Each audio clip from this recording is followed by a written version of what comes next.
Ori Jimmy Wanjige's firearms and that the firearms licensing board should have been questioned. Now, the court may re-indict Embakasi East MP Babu Owino if he doesn't comply with the court orders after he was acquitted of attempted murder of Felix Orinda, popularly known as DJ Evolve, following a request by the DJ. The agreement is listed on 18 pages of a document submitted to the court magistrate Banadu Choi. Among the conditions given to him is to pay for Orinda's treatment until he recovers and is able to live normal life, cover a hospital bill of 17 million shillings where Babu has already paid 9 million shillings. He's also to foot for the cost of treating any arising complications, as well as buy Orinda a van which will be modified to accommodate him within 5 years and facilitate his movement. Magistrate Ochoy, however, warned that if any party fails to comply with any of the terms and conditions of the agreement, if not remedied within 30 days of receipt of a written notice, either party shall be at liberty to rescind the agreement or to sue for breach. This is Newswire. Dennis Arceto.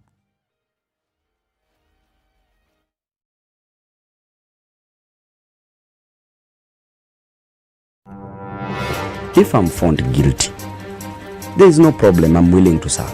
I have no problem. Jails are meant for human beings. They say a society gets the leadership it deserves. If you have a corrupt, crooked and rotten society like we have in Kenya, then of course they will get that kind of a leadership. I think the president should dissolve parliament. That's the best solution at this moment in time. Dissolve parliament. All of you go home. Yes, we all go home. How are we encouraging other people who might have new and creative ideas? Young people who are making money without any government help. They are just buying their own bundles. They are going on TikTok and making money. KRA is coming after them. I've been in parliament for 15 years. We have been unable to pass the gender law. And yet no presidential candidate is talking about it now.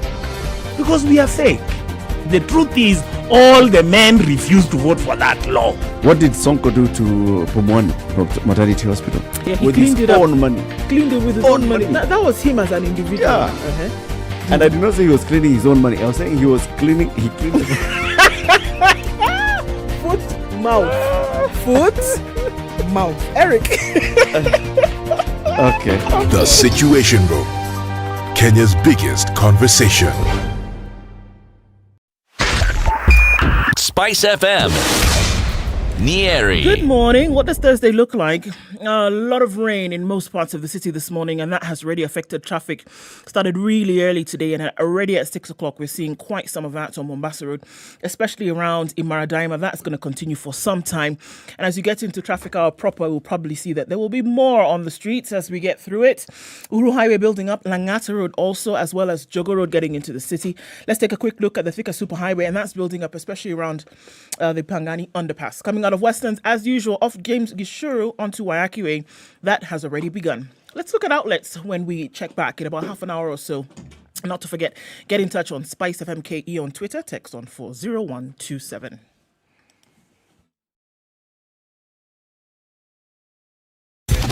Broadcasting worldwide, Spice FM.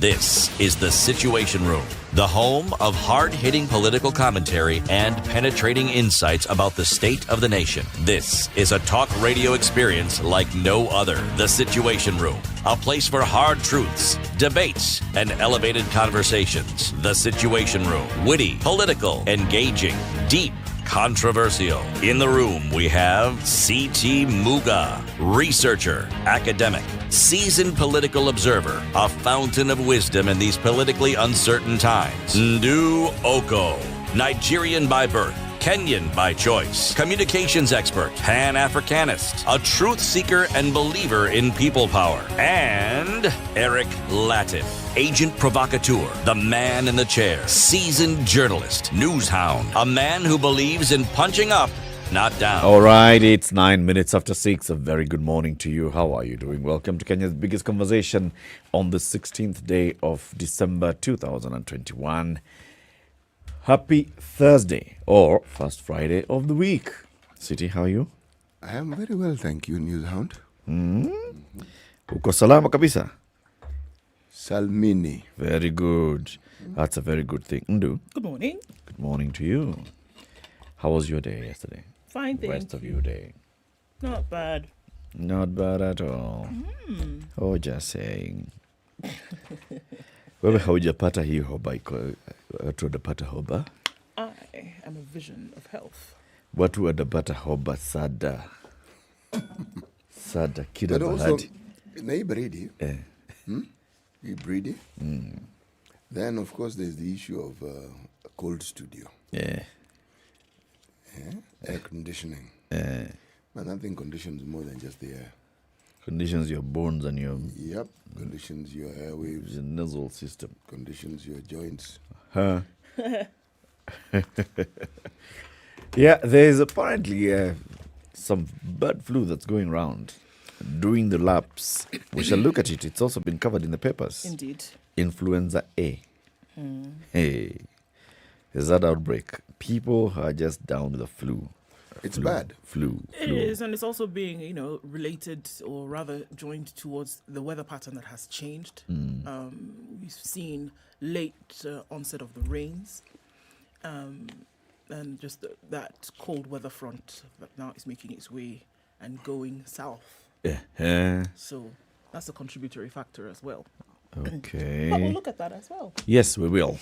So let's begin with the COVID-19 in numbers. Let's do that. Omicron. Omicron is here, according to the CS, Muthui Kagwe, 3 cases then of that which had been detected of COVID-19 in the country, then attributed to Omicron, right? The positivity rate in recent days has been rising exponentially, is what we've been told, with the Kenyan scientists' model predicting that the numbers will be higher during the Christmas period for obvious reasons. There's a lot of travel, there's back and forth engagement. The Center for Epidemiological Modelling and Analysis, the national body that works with the Health Ministry, has no update on future or past models.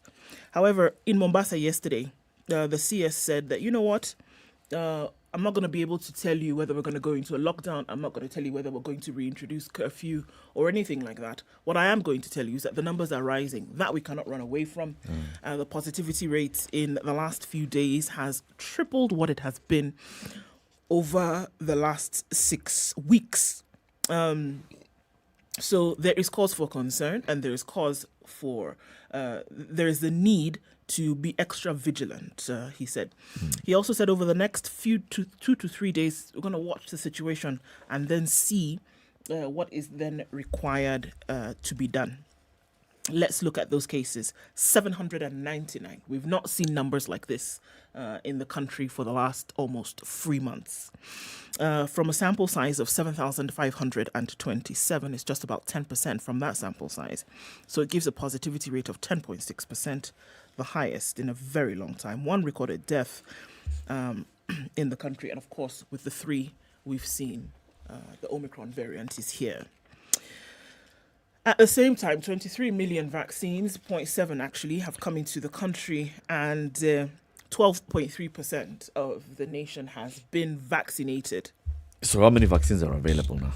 Well, right now we have 15,279,820 vaccines available, as 8,368,112 have been administered. So there's that's available. 23 have come into the country. 8 million have been administered. 15 million are available. Okay. So that is what we have. Omicron is making waves. It is. And if I can just tell you really quickly, Omicron spreading at unprecedented rate. This is according to the World Health Organization. They've warned that cases of the heavily mutated variant have been confirmed in now 77 countries. Ghebreyesus, who is the chief at the World Health Organization, said it was probably in many more that had yet to detect it. And they're concerned that not enough is being done to tackle the variant. Surely we've learned by now that we underestimate this virus at our peril. Even if Omicron does cause less severe disease, the sheer number of cases, once again, could overwhelm unprepared health systems. You know what I found interesting, though? The UK has even recorded something like 78,000 infections a day. However, the experts are saying that some of these numbers that are actually being presented to the public are not representative of what's actually happening. They are estimating that the 4 times the figures that are being announced may be the correct statistic to look at. But of significance is what the UK government is now doing. They are testing and vaccinating at almost any place where people gather, whether it is a pharmacy, whether it is a hospital, whether it's a playing field, whether it's, meaning no stops. They have gone, it's a blitz. Okay. Now, the question one asks is, must we be faced with an imminent threat for you to understand the need to go all out? Or do you wait for that to happen because people then respond better because they know this thing is like, we are actually in danger? We are still pussyfooting. And the truth is, the effects of what we now have are not going to be felt in December, not fully, not even January. Come February, my friend. That's when you feel it. We've talked about our hospital capacity being overwhelmed. We will see it genuinely being overwhelmed. How is it in the UK? So where we have all these new cases and they're estimating it could even be 4 times higher. Yes. What is hospitalization rate? The hospitalization rate for people who are vulnerable, say above the age of 85, what they've said remarkably, those numbers have reduced significantly. So they are saying that the vaccination clearly, if you're talking about that age, it works. But their health systems are not overwhelmed. They are anticipating that come the new year come January, is when they might actually see an overwhelming number of people being hospitalized. But for now, that situation has not arisen.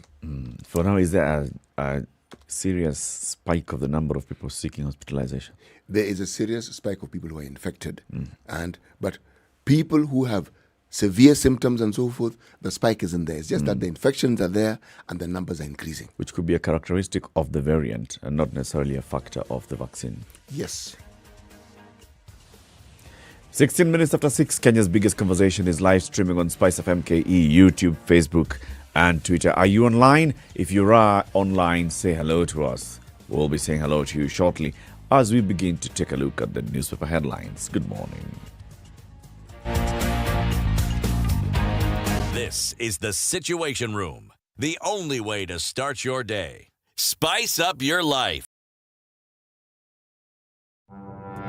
There are so many people peddling what is false and that it bears remarkable resemblance to what is true. Politicians have their agenda, and their agenda is to use every opportunity to sell that agenda and to loot this nation. I have seen major strides that are done in this country when we talk to each other as against talking at each other. We start getting back into the tribal cocoons which were put to us by the colonial powers. You know, they gave us physical freedom but not mental freedom. We're still mentally colonized today into these cocoons of tribe. Now, if you live in an area where it's difficult to find a dog, He's a goat. I kid you not. In which part of this country is it difficult to find a dog?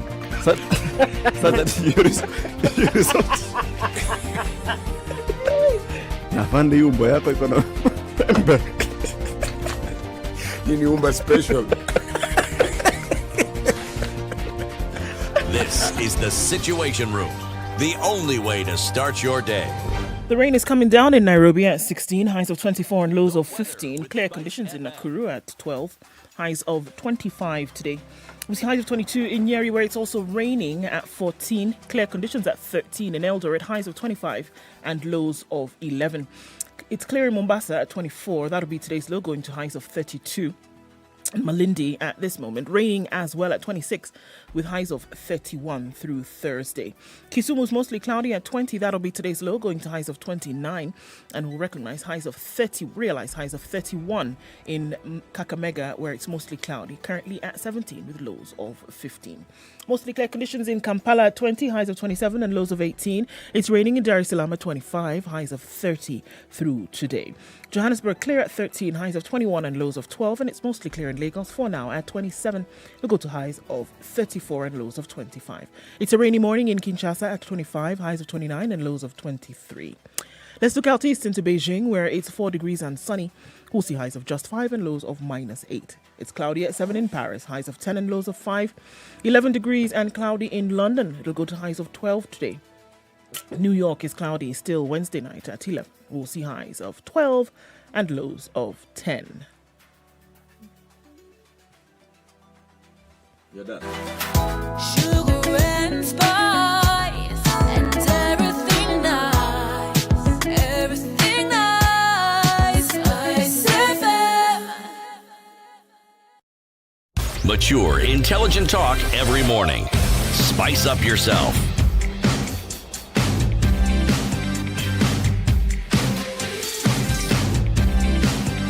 Mornings done right. 94.4 Spice It FM. is 19 coming up to 20 minutes to after 6. People are online. Quite a number of people online this morning. Paul Omariba says, good morning, my good people. And you're tuned in from Bamburi. Enjoying the conversation already. Well, Karibu Sana, Aba Amankwanoa. Even before you said it, we know this is Ghanaian. Good morning, but you're in the US listening, keeping up the amazing work. Asante Sana. And you say you wish you can understand when we speak this language. This language that you're speaking also, that we're speaking. Anyway, you say you're from Ghana, you want to visit one day, that'll be great. Peter Ongera at the Lukenya railway station, listening and cleaning your own money. Hey, for Eric Latiff. Hold on a moment. Abraham Lucoricho says he's tuned in this morning. Good morning, guys. Molid says tuned in from Kisumu this morning. Stanley tuned in from Juja. Simon Wapala, and we can see you, Bay. Chris also tuned in this morning. Jackson Kilonzi. Many more people online this morning. Peter Kimani, Christoph, Edwin Gagny tuned in from Mbakasi. Benson Kiplagat, Charity, Robert, Abraham, Victor. Good morning, everybody, and thanks for joining us. City, today's proverb. Today's proverb, 2 words in Kiswahili, just 2. Kawia ufike.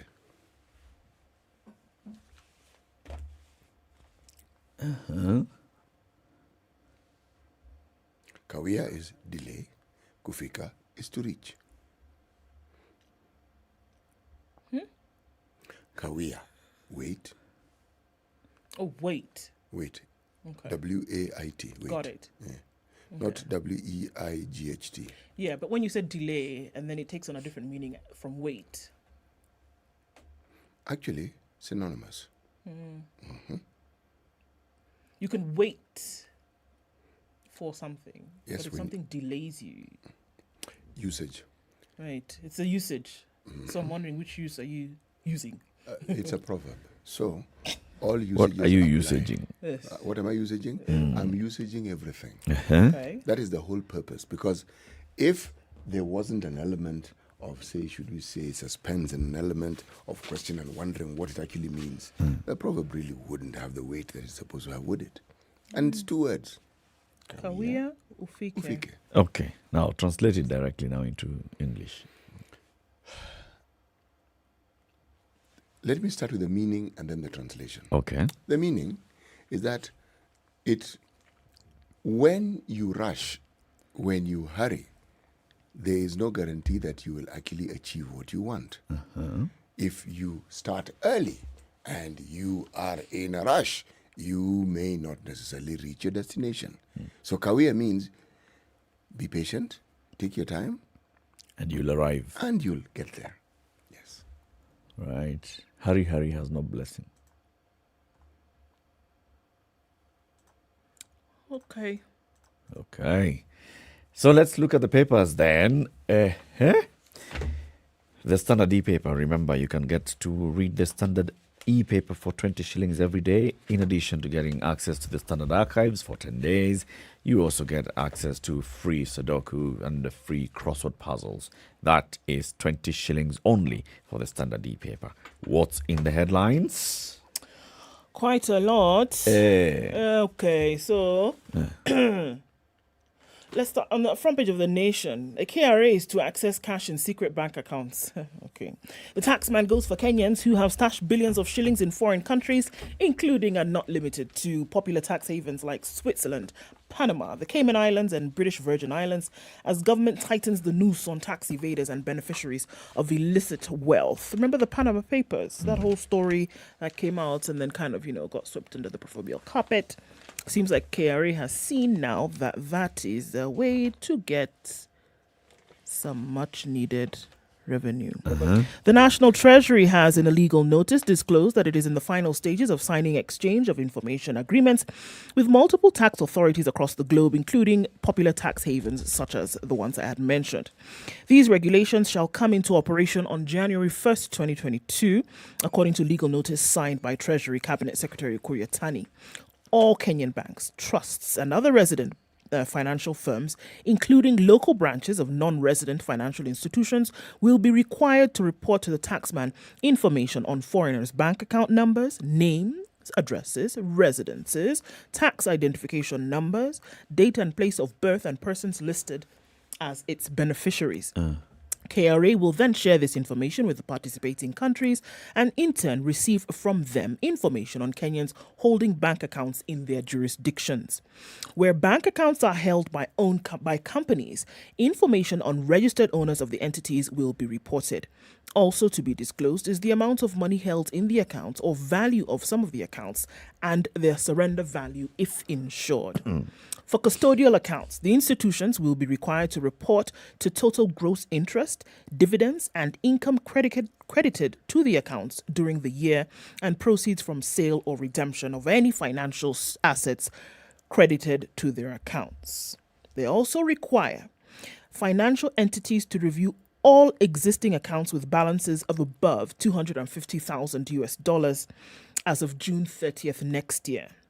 This information, again, will be shared with KRA for tax deduction where applicable and record keeping, and will also be automatically shared with other tax agencies from participating countries. So, it would seem as though the spotlight then has been turned on, and you can't really hide anymore.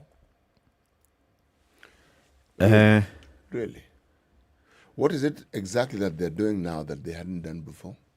Now they're sharing information. The like information formally. had not been shared. There was no agreement that participating country and or financial institution would share there with here. Now it is an agreement. You have it, you tell us, so that we will be aware of who has had kept money with you. I come and open an account in the Cayman Islands, for example. Now that country and their institution must share with Kenya. You know, Switzerland had this agreement with Kenya not yesterday, not the day before, not last year, not the year before. The question I ask Which is, agreement? This one of giving information about the very same thing you're saying. About bank details. People who have money in their country.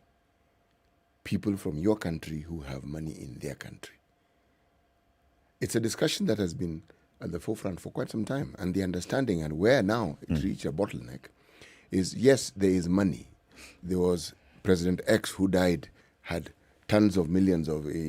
So what happens now? The debate has been, these countries say, we are not going to give the money back to the central bank of the country. No, we are going to give it back in development projects. And the guy is saying, at what? We will choose appropriate development projects to give the money. Give back the money, yes. Yeah. Because that way you give the money directly to the people. Okay? Now, as to how much of this money has actually been repatriated, or how much of it one has actually seen since these arrangements have come to the fore, I'm still in the But those are different conversations, though, City, in a way. Please. Because one is about repatriation of illegally acquired wealth when it has gone through a court process and then the court has ordered let the money be repatriated. That is one, like has happened in the case of, is it Sani Abacha in Nigeria? And then this other one, then there is the issue of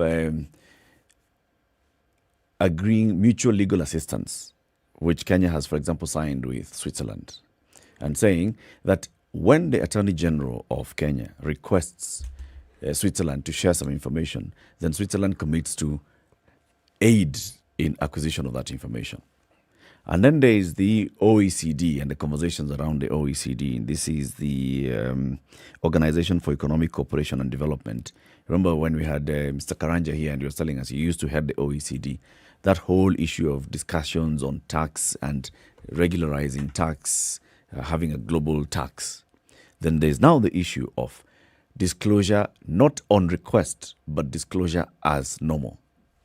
So here, this one, I'm understanding it, is that this legal notice says that with these countries that we are signing these agreements, Switzerland, Panama, Cayman Islands, and the others, Kenyan banks will give information, of course, to the regulators, the central bank, and then also the treasury through the KRA.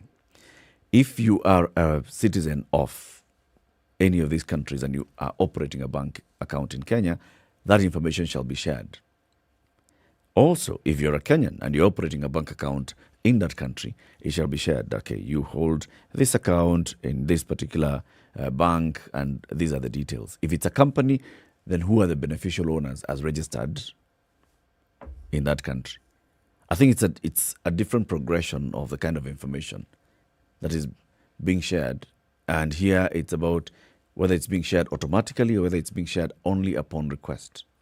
You know, the reason why I took that leap that I took, my mind went to the issue of monies that automatically raise a red flag when they hit your account or when they're transferred, something beyond $10,000, the million. Yes. We never had that rule applying to anything in Kenya, but we signed certain agreements, certain accords, certain understanding, and suddenly that universal understanding was now part and parcel of the way we do business. And the reason why those rules came into force and why they've been pushed is because of, one, money laundering and the fear of money laundering going into nefarious activities like terrorism.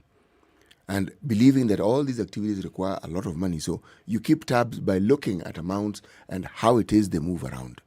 So when I ask the question of, okay, these agreements have been there, and you're absolutely right.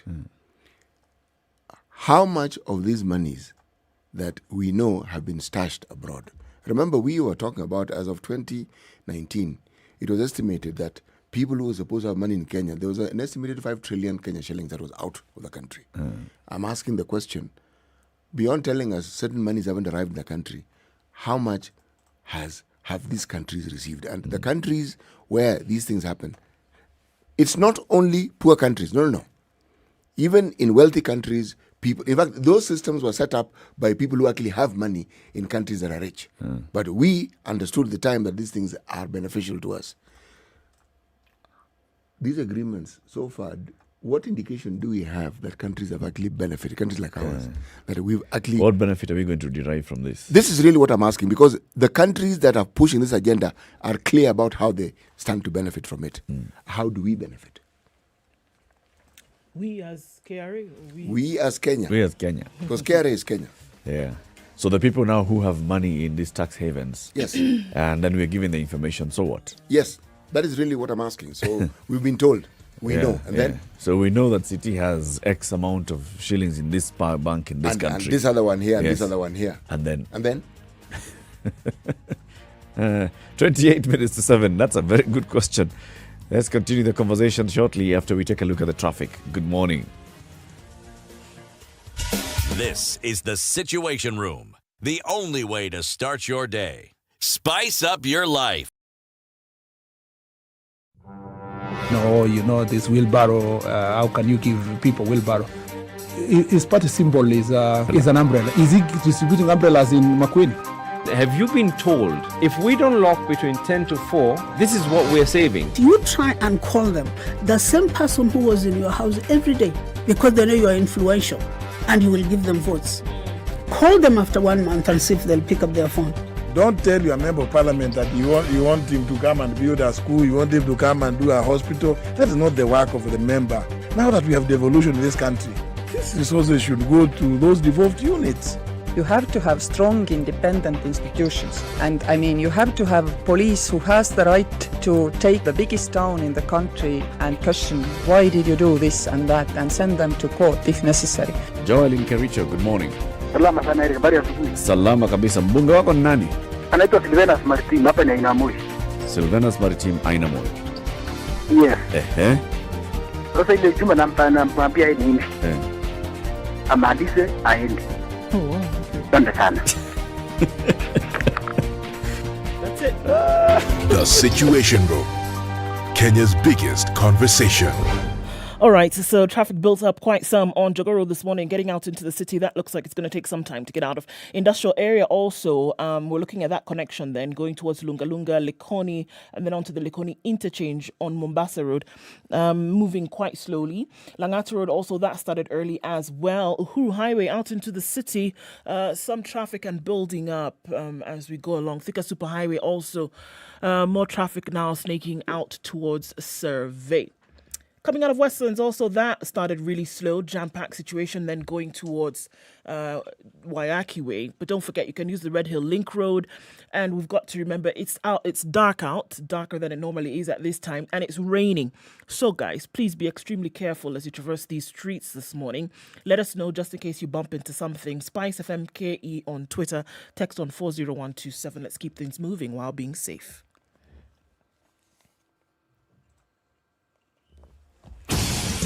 Okay, so reminding you that the best Christmas gift to give to anyone this season is Showmax, because during this festive season, if you subscribe to Showmax for a month, you get an extra 1 month free.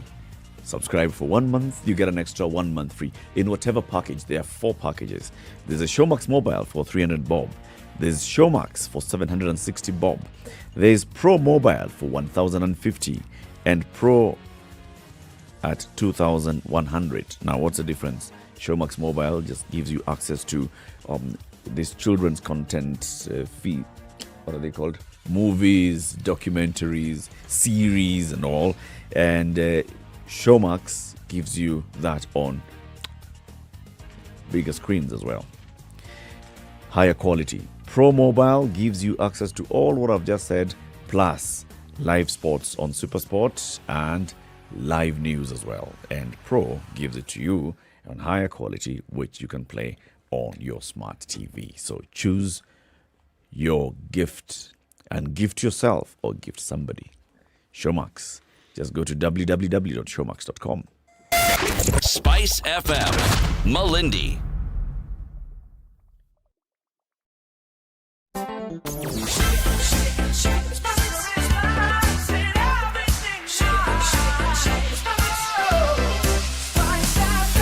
Spice up your life. Mature, intelligent talk every morning. Spice up yourself.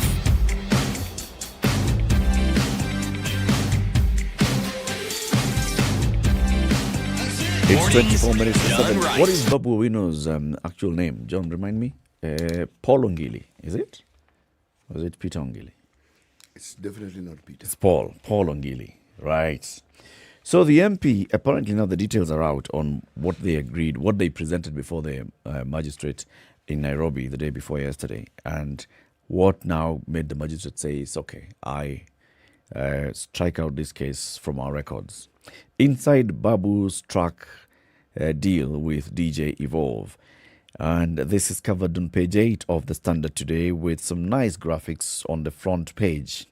Commitments by Babu Owino. Number 1, clear the pending hospital bill. He's been paying hospital bill to the tune of 17 million shillings. He says he is going to clear the remaining balance. Buy a Noah and a custom make it for the DJ. Okay.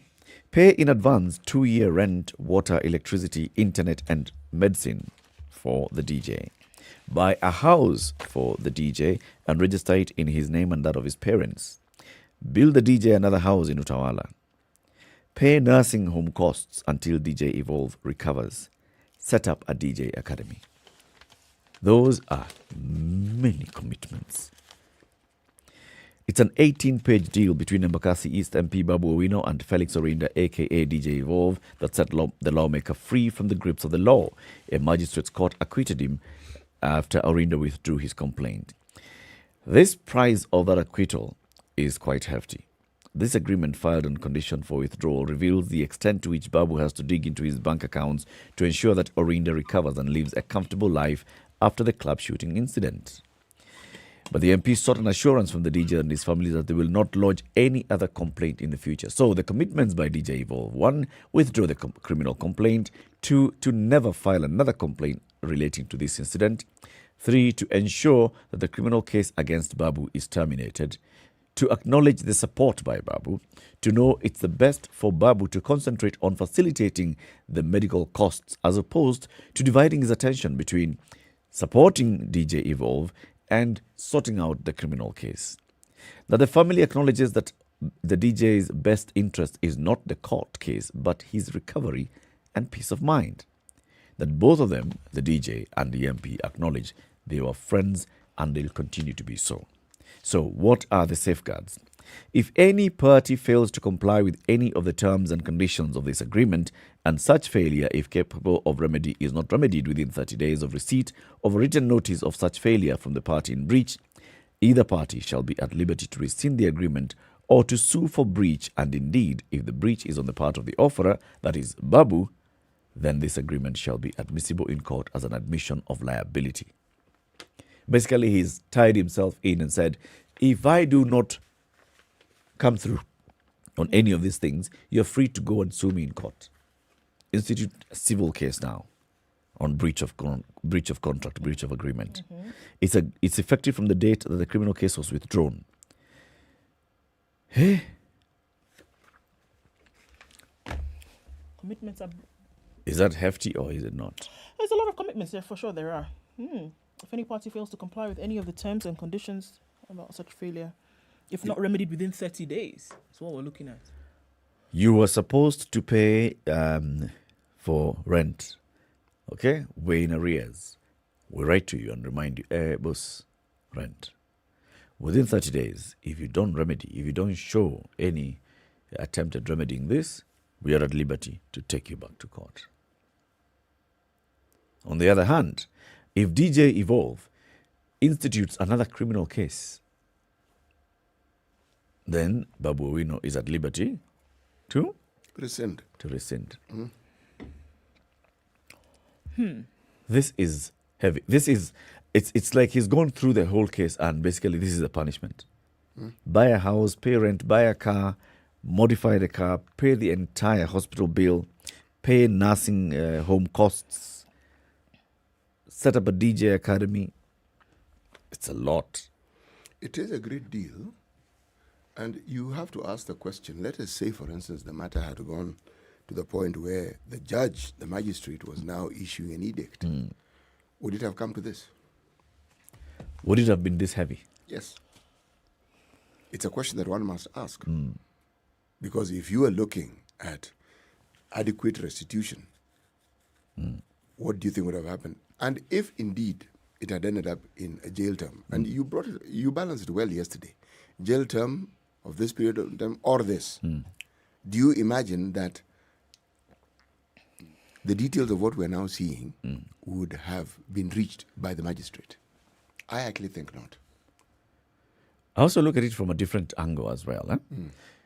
If they had insisted on going on with the case, Babu would have been at liberty to even withdraw the current support that he's offering, paying of the current hospital bills, supporting him in the purchase of medicine and paying for nursing. As he awaits the outcome. It goes through the magistrate, he appeals. It goes to the High Court, he appeals. It goes to the Court of Appeal, he appeals. And all this time, DJ Evolve requires constant care. Yeah.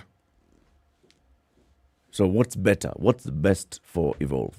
Do you think the family made a good call here and advising Evolve, let's do this? Take this back to the process that the DPP, Nurin Haji, has mentioned to us on more than one occasion here. Negotiated justice, that's what I call it. Somebody comes and says, look, I know this is a situation. Can we talk? Can we come to an understanding? And it is accepted within our systems, where you can arrive at an understanding and say, okay, this is what we think is the problem, and let's find a middle ground, where we feel that justice has been served, and you are also not unduly harmed. Okay? Now, this, in my mind, is a perfect example of what a negotiated settlement looks like. Now, if the family of DJ Evolve and DJ Evolve himself have accepted this settlement, then it tells you that they have understood it is something that they consider is good for them. I only hope that if he indeed was sincere in the expression of the goodwill and extending all this, that he comes through, the MP, that he's actually able to quickly purchase the house, move them, purchase the vehicle, move them, clear the hospital bill, the pending bill, do all these things in the shortest time possible, or at least demonstrate there is movement towards that. I think that is a more plausible scenario because these things cannot all be done at the same time. Yeah. Okay. But there are things that can be done immediately. For instance, you can buy a vehicle. Yeah. Okay, that's modified to take a wheelchair and all that. That can be done. You can pay rent. That can be done. Buying a house, it doesn't matter whether you have the money ready in your pocket. It takes a bit of time. It always. It's not buying a suite. Okay. Now, so long as there is that process and you can see it, but there's a question that lingers in my mind. What is the guarantee of ensuring that this is enforced? It's a promise. Yeah. It's that one. If you don't, you're at liberty to take the matter to court. Only that. Can start this all over again. You're at liberty to go and report in court. We have this agreement. There is breach of this agreement. And then the court now will look at it and say, okay, so here we are. You had pledged to do this. You had promised to do this by this time. You haven't done it. There's a court safeguard, I think. And there's a document lodged in court for this particular case. So essentially, they've registered the agreement. I think so. It is understood that this thing is cast in concrete. Yeah. Okay. It's 7:15. This is Kenya's biggest conversation. Let's take a quick one. We'll be back shortly.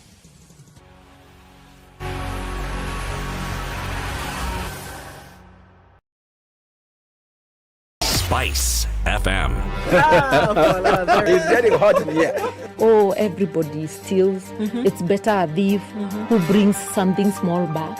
And I say to myself, there's no better thief. A thief is a thief, period. All those bribes, how much they are getting per year, how much inconvenience they are causing, as much as you call it a small case, it's worth it to be convicted. The truth is, we are a tribal nation. Because if we were not tribal, and I want to go back to this, you cannot continue walking around with a mug which is clean outside and it's rotten inside. We have become a Fuliza country. We have mortgaged our country because of debt. You've got one chef working and the assistant chef wakati anatakana koroge unga nini hayuko. This is the Situation Room, the only way to start your day. Mature, intelligent talk every morning. Spice up yourself.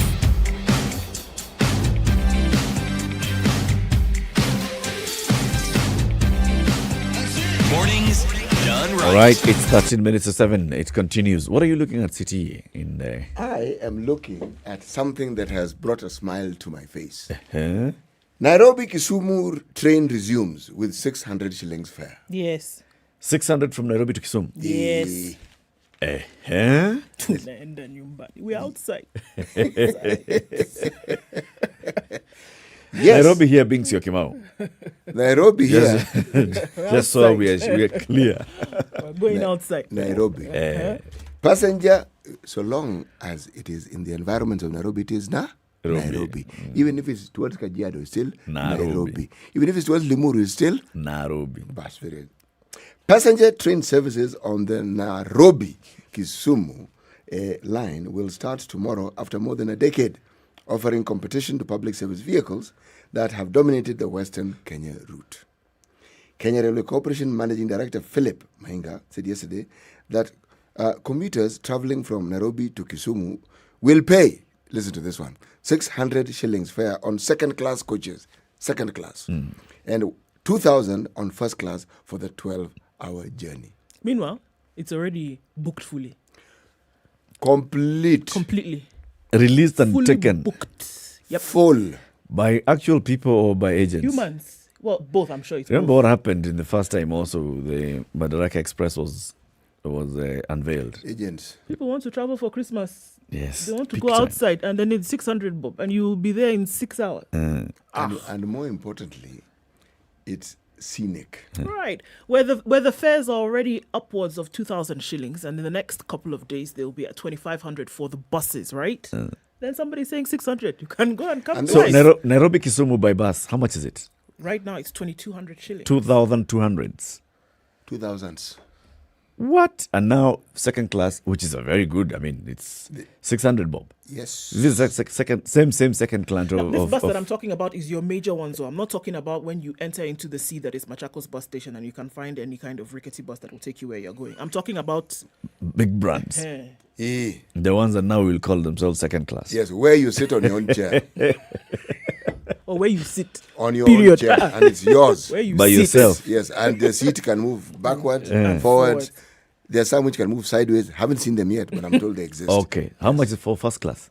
On the 2000s. 2000s first class. And the bus 2000s 200s. Yes. And how That's many hours? now. If you go and say you want to travel tomorrow, Christmas Day, 4,000. How much? How long does it take by road? 9 hours now, Abi. Because Nairobi, there's that Kisumu. speed governor story. 9. How many hours will it take? Departure Nairobi 12. arrive? 12 hours. Yes. By train? No, Because no. you stop in Nakuru. You stop. For how long? I don't know, but you stop. Wait. 12 hours? That is what they have written here. I saw that schedule. Let me just... I actually don't think it's 12 hours. No, Let me look for that schedule. I don't think so. 12 hours, half a day. That's a long time. Yes. Well, okay, I have the schedule here. So, departure Nairobi at 6 a.m. You arrive Nakuru at 11:35 a.m. You depart Nakuru 11:45 a.m. You arrive 17:45 a.m. So 17 minus 6? 11. See, it's not 12. It is 12 hours actually. But it's a pleasant, scenic ride. Yeah, so they'll say. You get to see all this lovely... By bus, if you leave at 6:30, you get into Kisumu around that 4 o'clock, right? By bus. By bus. Exposed to all manner of risks. Yes. Yes. And you can also buy cold sodas on the way. And maize. And maize. And eggs. From Uganda. Yes. In El Bagon. It's a good thing. It's a good thing. No, it is a really good thing. So, okay. So you go by SGR from Syokimau to Suswa, and then you'll board now on to meter gauge from Suswa onwards. So there's going to be some exchange at Suswa. Yes. Yes. Shuka kila mtu shuka, enter this one. Yes. 20. I hope this one, the seats are the same. They've written And your very luggage clearly. will The coaches, the It's coaches are the same. it's You know, the refurbished. SGR coaches, man, the way they are. And then you enter this other one.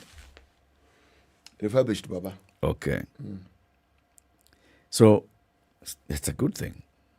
You know, there's something that I think was lost somewhere along the way because of our politics and all the nonsense that we engage in.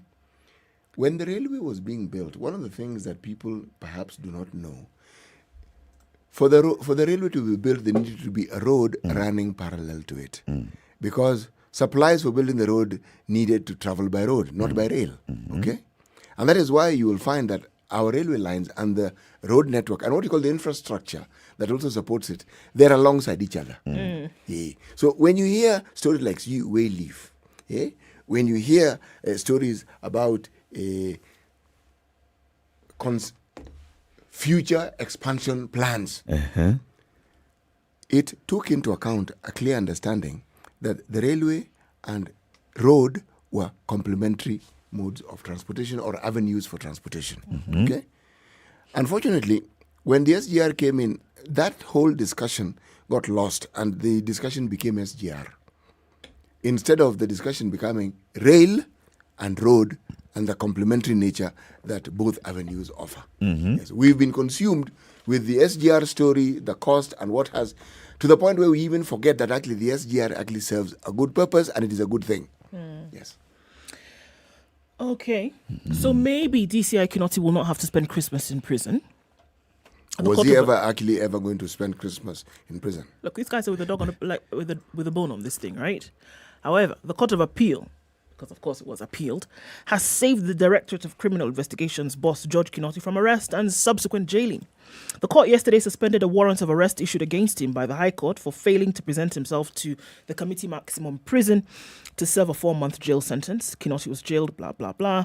Now, Justice Fatuma Sichale, Dr. Imana Laibuta, and Moholi Msaga temporarily, because it was a 3-judge bench, CT, and this bench temporarily suspended Justice Read again the people who are in that...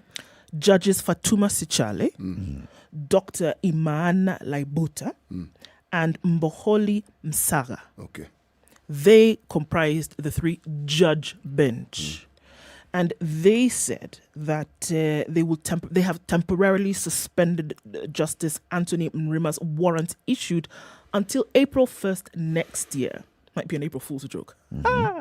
But this is when they will determine whether he should enjoy the court's shield until his appeal is heard and determined. He's still arguing that he had not been given an opportunity to share his side of the story and unfairly declined to review his orders. So the Court of Appeal has now said, all right, let's suspend all of this until April next year. We'll hear from you and then we'll see if you need to go to jail or not. Okay. And this is all on the failure to appear. This is not even all those other details. It's just on the failure to appear. Right? Okay. I did not appear because I'm not the one who was supposed to have appeared. That's not the point. Okay, anyway, that case is before court. We'll go and argue that. Nessa Sawa. Kenyans are going to shoulder lawmakers' pay rise load. The Salaries and Remuneration Commission is proposing a further burden to Kenyans by increasing salaries of elected leaders, including MPs and MCAs. What?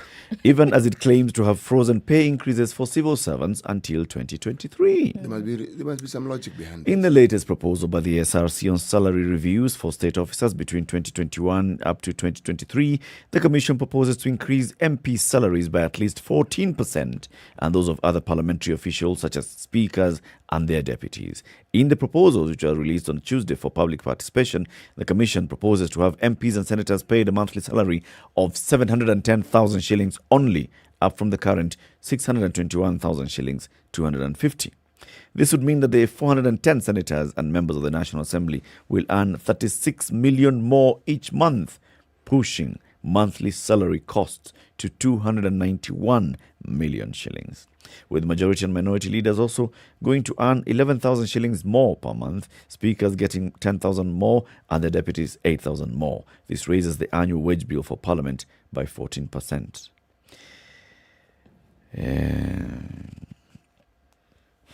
That's not all. Okay. Sitting allowances for MPs are also going to rise from the current 8,000 shillings to not much, just from 8,000 to 15,000 shillings for committee chairpersons per session, and from 5,000 shillings to 7,500 shillings per session for ordinary members of a committee. So you go and sit in a committee, you are elected chair. Every time you go, 15 Gs. Come, where is this money coming from? See where money comes from. Trees. The Commission raises the ceiling for the maximum amount MPs can pocket from attending committee sittings from 80,000 shillings to 120,000 shillings per month. While we are occupying our minds with these daunting figures, the 2021 Financial Access Household Survey, this is conducted by the Central Bank of Kenya, Kenya National Bureau of Statistics, and FSD Kenya, a campaigner for financial inclusion, says that 1 in 8 people in this country go hungry every single day. 1 in 8. 1 in 8. And it also says that those who go without food increased from 25.6% in 2019 to 41.2% in 2021. So, even as we talk about people adding, they already have a salary. It's not that they don't have, they have. Yes. We're not talking about adding to their salary. Yes. Yet, 1 in 8 people in this country go without food every single day. Now, you tell me. That means more work for the MP. And that's why now we need to pay the MP more, because the MP is going to work more for hungry people. No, that's not the MP's job. The MP's job is to legislate and to represent. Yes. For you to represent people who are hungry, right? You need to be full. You need to be full. That's a lot more work. That's a lot more work. You need to have more money than you know what to do with. Of course. It's a lot. It's a lot more work to think of the plight of the poor. And then to see what am I going to take to Parliament. The brain power that is required requires an infusion of more cash into your system for you to think clearly. Yes. Okay. Because the poorer they are, the more they work. And the poorer they are, the more you need to think of solving their problem. And the poorer they are, the more you should pay. You should earn.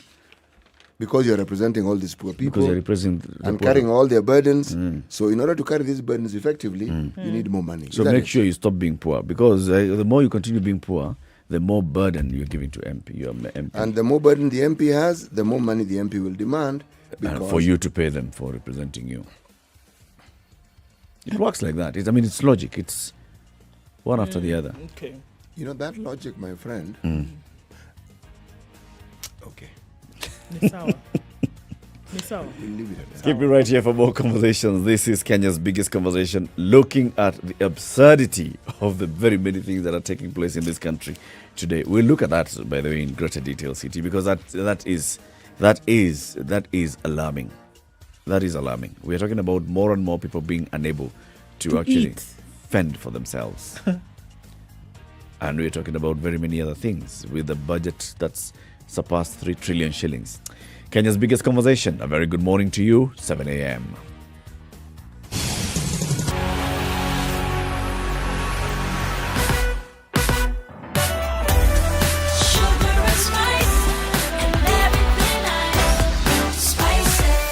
Spice up your life. The latest news from around the world. 94.4 Spice FM.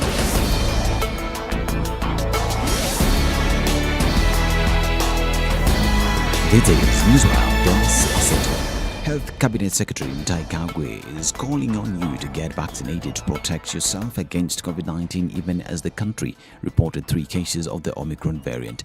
The variant was detected from 3 travelers from South Africa, 2 Kenyans and a South African national.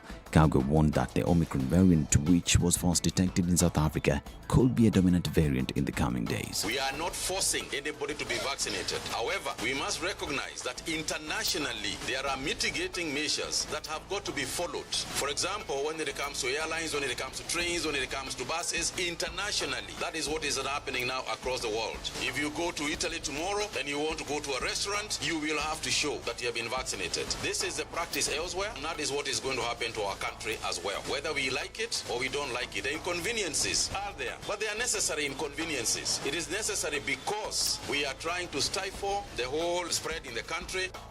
He said that as a country, we can avoid going into lockdown or imposing stricter containment measures if more people get inoculated. We want to make sure that we don't get into lockdowns. That's what we are avoiding. By getting everybody vaccinated, we can avoid locking down our economy. We are aware that there are neighboring countries that have already gone into emergency lockdowns, that have gone into a curfew. So far, we are not announcing a lockdown. We are not announcing curfew hours. This is something we are observing, and in the next 2-3 days, we will be able to tell the country whether it is necessary for us to go back to some of those measures. For now, we are observing. As long as we continue high vaccination rates, it may not be necessary for us to get there. But of course, we will take every measure that is necessary to ensure that we secure the livelihoods of Kenyans.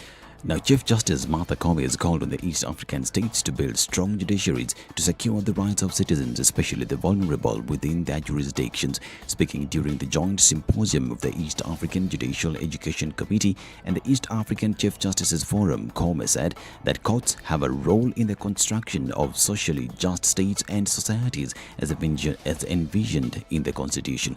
The Chief Justice pointed out that the theme of the event, Courts as Tools of Economic Development and Social Transformation, is a confirmation that the law is an important tool for affecting economic and societal change. The Kenyan National Commission on Human Rights says it is monitoring activities before, during and after next year's election as part of a wider strategy to document violations. The Commission said it will deploy personnel across the country, particularly in areas considered hotspots, to ensure state agencies do not violate human rights to avoid a repeat of the 2007 election violence that left people dead and thousands more displaced following a disputed presidential election. The Commission said its staff will be required to document activities and actions by various players to ensure human rights are safeguarded so as to guarantee a free and fair election. A woman has been sentenced to life in prison and further imposed with a 22.1 million shillings fine for trafficking heroin worth 7.3 million shillings in Mombasa. Fatuma Sikobo Mohammed appeared before Shanzu Senior Resident Magistrate David Odhiambo. The court relied on the prosecution evidence to administer its ruling. The magistrate convicted her of the charges, saying the prosecution had proved beyond reasonable doubt the offence of drug trafficking contrary to the law. Odhiambo instructed the drugs to remain under the care of the investigations officer and be disposed not later than January 30th, 2022. Businesswoman Mary Wambui surrendered her C775 semi-automatic pistol to Runda Police Station for forwarding to the Firearms Licensing Board on her behalf. According to the Firearms Authority, Wambui was illegally in possession of the handgun since her license had expired, and as such, she was ordered to hand it over. Sources said that while submitting the gun, Wambui claimed that she had initially intended to renew the expired license but found the authorities' offices closed. She also alleged that she later travelled outside the country, which further derailed her intention to restore the operating permit. Now, U.S. Secretary of State Anthony Blinken has postponed his scheduled visit to Thailand because a member of the traveling U.S. press team tested positive for COVID-19. Blinken was said to leave Malaysia for Thailand today as part of the U.S. efforts to strengthen relations in a region where China's influence continues to grow. Latest development forced the top U.S. diplomat to cut short his first Southeast Asia trip since U.S. President Joe Biden took office in January. The trip began with a visit to the Indonesian capital, Jakarta. Blinken informed Thai Deputy Prime Minister and Foreign Minister of his decision not to visit as scheduled, according to the U.S. State Department spokesperson Ned Price. The hearing of the bond application of key suspect in athletes Agnes Tirop's murder case Ibrahim Rotich will be heard in March next year. High Court Judge Ruben Nyakundi, who was to preside over the matter, was away on official duties, forcing the court to provide another date for the hearing. This is Newswire. I'm Dennis Aseto.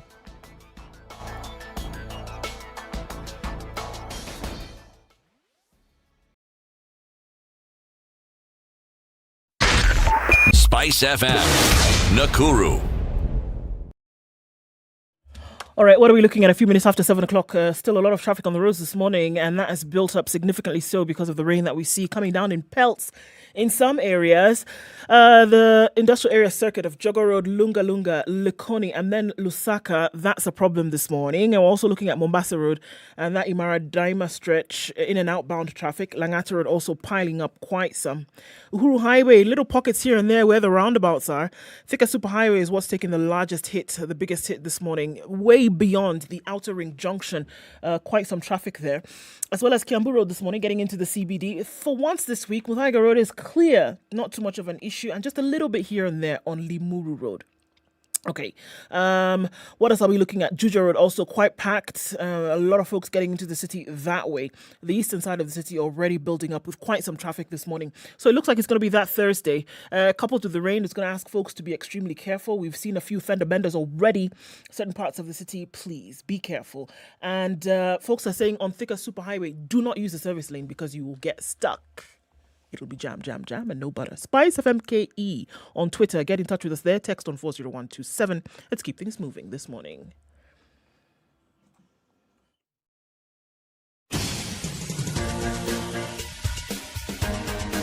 This is The Situation Room, the home of hard-hitting political commentary and penetrating insights about the state of the nation. This is a talk radio experience like no other. The Situation Room, a place for hard truths, debates, and elevated conversations. The Situation Room, witty, political, engaging, deep, controversial. In the room, we have C.T. Muga, researcher, academic, seasoned political observer, a fountain of wisdom in these politically uncertain times. Ndu Okoh, Nigerian by birth, Kenyan by choice, communications expert, Pan-Africanist, a truth seeker and believer in people power, and Eric Latiff, agent provocateur, the man in the chair, seasoned journalist, news hound, a man who believes in punching up, not down. This is The Situation Room 8 The minutes only after way 7, to this is start Kenya's your day. biggest conversation. A very good morning to you. Thank you very much for tuning in to Spice FM this morning. We're live until 10 a.m. in the Situation Room. And this is the second hour of our show. CT Muga has the day's proverb. Kawia ufike. Kawia ufike. Yes. Uh-huh. Don't be in a hurry. You may not reach, really. That's the import of it. But there are other synonymous sayings, both in the Kiswahili language, in many native languages, and in English that have the same meaning. Yes. Subira huvuta heri. Yes. And the hari has no blessing thing. Okay. Mwenda pole hajikwai. Yes. But you see, the profundity of this particular saying is this. The need to pause and be cautious and to observe. In my mind, that's what's underlying. Even as you proceed forward, pause, look, see, take a deep breath, let air get into the system, and then proceed. You're still moving forward. Yes. Gives you time to observe, understand the lay of the land, see the crevices, the potholes. Yes. Then the same Swahili will tell you, as they're telling you kawia ufike, then they tell you ngoja ngoja huumiza matumbo. So, meaning, proverbs by their very nature can be also circumstantial in the sense that depending on what message you want to put across, then the relevance, even if it seems to be the complete opposite of one other proverb, it is appropriately so, because that really is a representation of the diversity of life as we know it. Yes. This is this today, tomorrow it's the other. Today someone is your friend, tomorrow they are not. So, indeed. It's the 16th day of December 2021. It's Thursday, so it's hashtag Justice Thursdays, and where we have conversations demystifying access to justice and looking at what we all need to do so we can ensure speedy delivery of justice. Our guest this morning is the Chief Magistrate and Chairperson of the National Council and Administration of Justice Special Committee on Court Users Committees. I think you need to add one word just to balance things out. and that word Of is? Kenya. See, it's done. Repeat it again. It's lengthy. I need to. I want to wrap my head around it. He is a Chief Magistrate. That much I've got. He is also the chairperson of the National Council on Administration of Justice Special Committee on Court Users Committees. Okay. I've also got that one. But I'm sure I'll get it better as we go along. Yes. Yes. His name is the Honorable Abdul Kadir Lorot. Good morning, sir. Good morning. How are you, Eric? Very well. Good to have you. And how many L's and R's are in your name? Hey, I had to read it 17 times. Abdul Kadir Lorot. Actually, the second name, I have worked most of my career in the central part of the country. So it is the L coming in a hurry. Abdul Kadir Lorot. R in a hurry. So for those who would like to twang, they say Rorot. Abdul Kadir Lorot. So if the L and R is disturbing, you can just combine them. Yeah, like an L is coming after an R. Very shortly. And in Hey. It's a red lorry, yellow lorry situation. Surely. Thank you very much for joining us in the Situation Room. Thank you very much for having me. We call this the hot seat. It's right here. It's the bench, and you're on the bar. I don't drink. We have reversed roles. So let's start by understanding all these things. Okay, we know about the National Council on Administration of Justice, but there's a new term now that we're introducing today, the Court Users Committees. What's that? Well, the Court Users Committee, I think in a very brief, if I were to just give a very brief description of it, it's just an assembly of the justice chain at its lowest level. That means that this is where we group together all the justice actors at the lowest level of the justice chain, which is in our case the lowest independent court, which is the magistrates court at the lowest level. And we have it in three tiers. That means that we have it at the court level, and then at the county level, which is where we have the presiding judges in the counties. And then we have it now, NCAJ, as you know it, is a CUC, but of the leaders of the justice actors, who are now represented at the lowest level. And each court user is significantly different from the other, because the issues at the court level will be different, and the actors sometimes are different. Because what would be a very big issue in one station may not necessarily be a big issue in another. In fact, may be missing absolutely. If I may, for example, we know that you may have a Chang'aa as a very big issue in sections of Central and Rift and possibly Western, but it's not an issue in the northern sections of the country. So you wouldn't have those types of actors coming in into play. You have areas where terrorism is a big issue, so you would have the actors in the anti-terror department joining in as part and parcel of the court user committees, because those issues are discussed at the court user levels on expeditious disposal of cases. So typically, who are the members of a court users committee? First, I think it's important to give you a brief history where this has come from. Yes. Because Please. even Yes, NCAJ itself is a product of the CUC conversation. I will start very, I will not take you very far back, because it really starts way back. And Please in the past, start way back. So that Muga wants way back. Yeah, because I want. There's a conversation about history. Way back for us. Yes. It may not be way back for you. Way back for you, maybe just the other day. Yes. So if you were to typically look at the justice system in the country, in the, way back, you would see that the manifestation of justice is the courts. Okay, so take typically that your case has gone to court, and it has been adjourned, and you're mama mboga for use of. Let me just use the cliche. And when you're reporting back at home, how will you say that my case? How did it go? Koti iliahirisha kesi yangu. Deep down, the actors know what possibly would have resulted in this adjournment. Maybe the prosecutor, maybe the court was not sitting. Like today, some of my cases have been affected because I have come here. I will proceed back to court. But I'm sure some will not proceed, because the time that I'm likely to spend in court will be slightly affected by this. So that person will typically have to adjust to the fact that possibly it's a court that has caused, but they will not know. The cause may be that a prosecutor is missing in court, or not is not there, or could it be either the court or the prosecutor is unwell. It could be the police file was not brought to court for a myriad of reasons, or the probation report is not ready, or the children's report that's being awaited is not ready, or an analyst report from the government chemist has not been produced, has not been brought. A myriad of reasons would result in this adjournment. But for the typical mwananchi out there, the face of this conversation is the court. Court iliahirisha kesi yangu. So what happened is that now this is not very way back.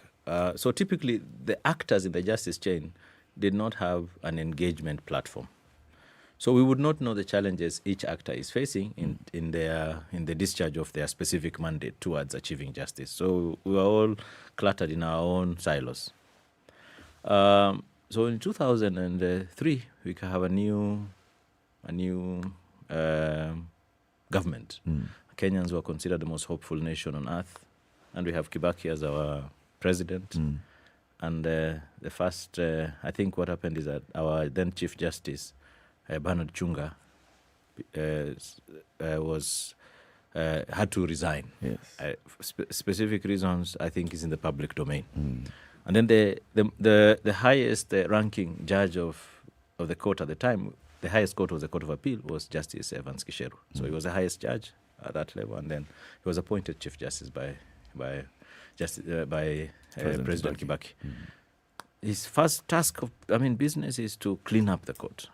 So he set up a committee The committee was chaired by Justice Aaron Ringera, and had its members, Justice Paul Kariuki, now the AG was a member of that committee. We had Justice Onyango Otieno also as a member, and a few others, others that are not usually mentioned. That includes the secretary who was now Judge Christine Mioli, and a few others. So they went around the country collecting views from members of the public, because Kenyans had managed at that time to fix the legislature, because we had an election. We had also managed to fix our executive. We had a president who was now loved, and Kenyans were hopeful that we were moving forward. Yeah. So the bastion that needed, in their view, reform was us. I think you know what happened. They called it the radical surgery, or some quarters call it surgery by radicals. But the result was 82 magistrates and about half of the judges. You know, in the law, judges were capped at 40. Yeah. So we had a lot of us now, some of my colleagues were sent home by that, what was called the purge. It was an awakening call, I think, from those of us who were inside. And I think in terms of reflection, we asked ourselves, is it that because there were, some may have gone home for good reasons, for reasons that they, within their domain, they would know that it's okay. But there are others who were sent home unfairly, in their view, and I think some came back through the tribunals that you have. Some are really some of our best judges that we have, because a process like that will generally have to be taken through a process and then checked and rechecked. But I'm not discussing the purge. But the purge was an awakening call for us on the bench. And we now had a conversation internally, and the internal conversation was a reflection. Is it that Kenyans don't understand what we do? Or is it the how we do it? Or possibly there's a disconnect between some of the resources or things or the tools of how we're carrying out business. Forgotten in the Ringera's report was some of the groundbreaking recommendations, including how to ensure that we have independence of the justice sector, how we had to have a sector-wide consultation, and how we have to have stakeholder engagement within the justice chain. This is also the time that the GJ laws was being formed, the justice, the governance, justice and law order sector reform program was coming into force. So ultimately, we had this conversation internally and held meetings. We were the Kenya Magistrates and Judges Association, which I served as first, I think, as an official in the council, and then thereafter as its Secretary General. When we had this conversation with partners, with the Kenya National Commission on Human Rights, which had just come into force, with other actors as well.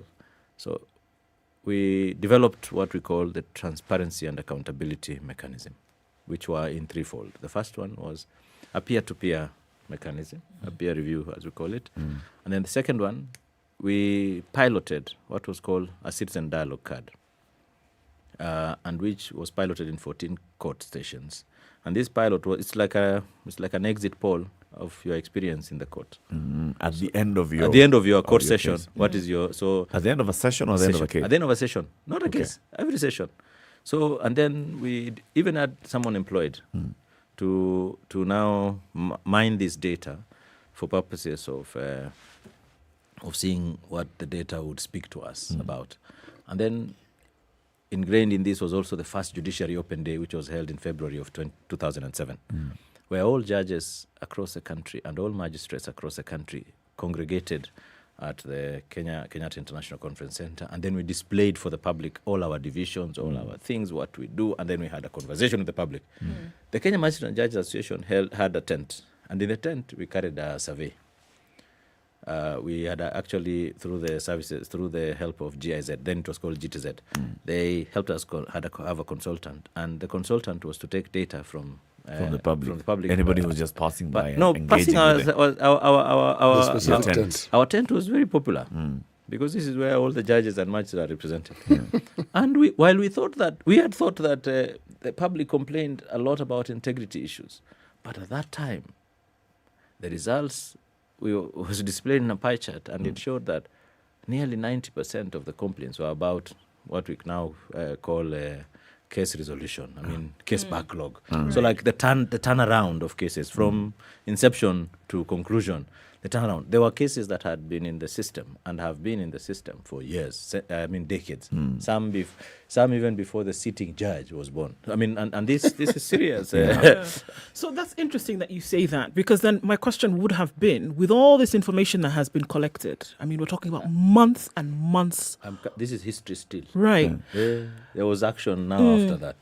That was the next question, because now, with all of this, then what was done? Because as you talk about the case backlog being one of the bones of contention, 90% of, at that time. But it still seems to be an issue today. Yes. So how then were some of these things resolved with the information that you got? At that point in time, we now wondered, because then we now had to look back and ask ourselves, as courts, so we were taking the flag for a lot of other actors. So then there was a need for us to start speaking to each other.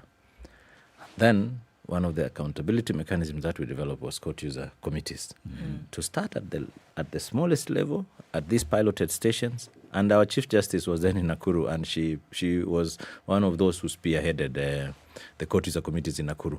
We had success stories of court user committees established, and then they had conversations on how to reduce backlog at their local level, to have local solutions for local problems. Because, like I said, we don't have everything is sui generis. It's not homogeneous. There's no homogeneity in terms of how each court addresses its issues. There would be certain standards. So that's what my committee now is about, setting certain irreducible minimums in terms of standards at the court levels. So when we established the court user committees, and then we started to put them and to ingrain them as part of our structures, they were dependent really on the leadership and the charisma of the individual leader at the court level. And to bring in, then even the membership was as colorful as the rainbow. You would find in one different membership, in different membership. So there was then need to put some guidelines on how to set some structure of this. Even before the Constitution, this was, you can imagine, this is even before, because NCAJ is now a creature of statute pursuant to the Constitution. So come in so we had guidelines, but come in the former Minister for Justice, the late Mutula Kilonzo. He set up a committee chaired by Justice William Okoh, now a judge of the Supreme Court, and the former Registrar of the High Court. And his committee, which had KMJ represented by its highest level, that is Justice Lenaola was our chairperson at the time. What happened is that committee came with serious recommendations, which I've now seen, and I think it would have been these recommendations that formed the chapter on the judiciary in the Constitution, because I represented the judiciary as a member of the reference group in the run-up to the processes of constitutional making. So then they set up the Judicial Service Act, and at Section 34 and 35 establishes then the NCAJ. So now we have NCAJ. The NCAJ has its membership address, and I'm sure somebody has spoken to it about it before, but if not, I will speak to it. So its membership is the traditional leaders of actors. It is just coincidental that we have the Chief Justice as the chairperson, and then the Chief Registrar of the Judiciary as the secretary, for the reason that the Chief Registrar as the secretary is also the owner of the pass. The pass for funding the NCAJ emanates from the Judiciary Fund. Of course, now it's in the process of being operationalized. Yes. One word that I think a lot of people can't say. I try. It's another Laurent situation. So therefore we now have the Section 34 establishes, but an important function of the NCAJ is to establish court user committees at the county and station levels. So from 2012, we were trying to put structures to the CUC. You see, CUCs were there before even the NCAJ was set up. So now it was about putting them in some form of structure and ensuring that it no longer depended on charisma, that it now forms part and parcel of the process of justice. And we even developed values for it. We have had biennial conferences where we have brought all the actors. So each court station selects 3 persons from each CUC to attend a biennial conference. You will be shocked at the kaleidoscope of persons who would come, and you would have matatu operator, matatu owner representative. In another place, someone from Nyumba Kumi. But the traditional ones who generally find themselves is the magistrate who is the chair or judge who is the chair, and the probation officer or children's officer. These have traditionally been our secretaries. And then DPP. Brings me back to that question then. Yes. Who are the members, the typical members of a court user committee? So we have the court. The chair is the head of station. Okay. Or the court, the person is in charge of the station. This is the judicial officer or judge for the county. And then we now have the DPP represented. We have members of LSK. We have persons from the office of the Attorney General. We have the prisons department. We have all police representation. That means from the station commanders to criminal investigators to administration police. I mean, we have them in their formations. Then we have representative from civil society. We also have representative from youth, women. In some places, we have also we have membership from the clergy. I'll give an example of Eldoret. When they hold their meetings in the past, they have to take the town hall because there were very many, and they would have the bishop attend. The late Bishop Korir was always a member of the CUC, and he attended in person. So we would have members of the clergy. When I chaired the CUC for Kapsabet, I had all the clergy there because there were some issues that we were seeing in court that needed solutions outside of judicial processes that required the clergy to speak to. For example, we had a few cases of bestiality. Persons having carnal knowledge of animals, and this was shocking. So the clergy took charge of this to go and discuss this with the community, because this is some of absurd situations. And then Yon, I have listened. I don't hear participation of the political class. I'm coming to that. Okay. Because CDF now emerged thereafter. In fact, we have had. I just want to say, I was coming to when I'll bring the political class, because they're not typically direct members. They send their representatives. We have the CDF managers as part and parcel. In some instances, we have the county attorneys representing the county governments. In some instances, we have specific representation of county ministries. For example, if land is a very big issue in an area, we would have the CEC in charge of land. When I worked in Machakos, the CEC of land would attend our CEC meetings as a member directly, because there are issues that then would affect land. And the CUC can co-opt any number. And we would have some CUCs would have representation from CBOs that are local CBOs. They would even have international NGOs that are working in a specific area, in a specific line. For example, children NGOs or international non-government organizations, they would when they find themselves in an area and they have certain interests that they want to foster there, their efforts, so that they are not duplicated by others, we bring them together in the caucus, and then because they have really helped us to understand the depths of the impact of our decisions in court and the decisions of the justice chain.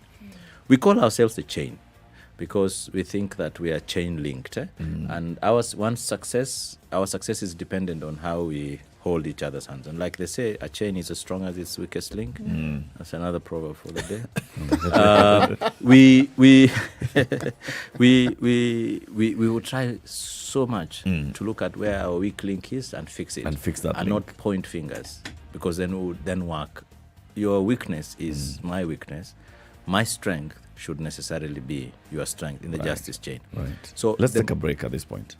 It's 28 minutes to 8. We at least now get the background of what the CUCs are, how they came about, and what they're supposed to do. Now we'll get into the details of how they work and how they function and what we expect to see from the CUCs into the future. This is Kenya's biggest conversation, The Situation Room. It's Justice Thursdays. This morning is taking place 7 to 8 a.m. And our guest is the Honorable Abdulkadir Lorot. He is a chief magistrate and he's the chairperson of the Special Committee on the NCAJ on CUCs. Yeah, keep it right here for more. This is The Situation Room, the only way to start your day. Spice up your life. Hey, it's getting hot in here. The media has greatly contributed to the moral rot that we experience in this country. I remember a senior politician telling me, point blank, nobody steals in the field, it's stolen in the granary. So my friend, if you're going to win an election, jipange kwa granary. I think we are suffering from Stockholm syndrome.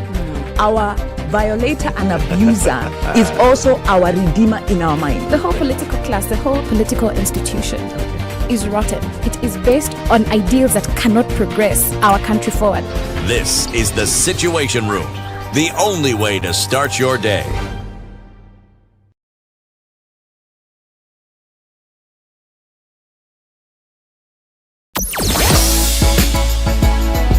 Sugar and spice and everything nice.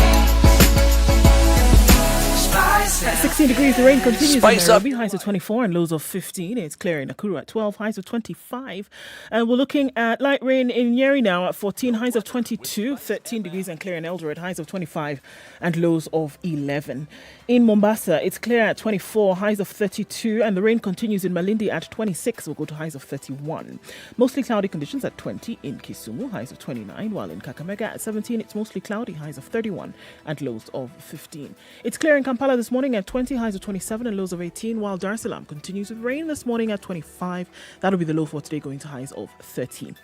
Into Nigeria, in Lagos, mostly clear conditions at 27, highs of 34 and lows of 25, while it's clear in Johannesburg at 13, highs of 21 and lows of 12. It's wet in Kinshasa at 24. We'll see highs of 29 and lows of 23.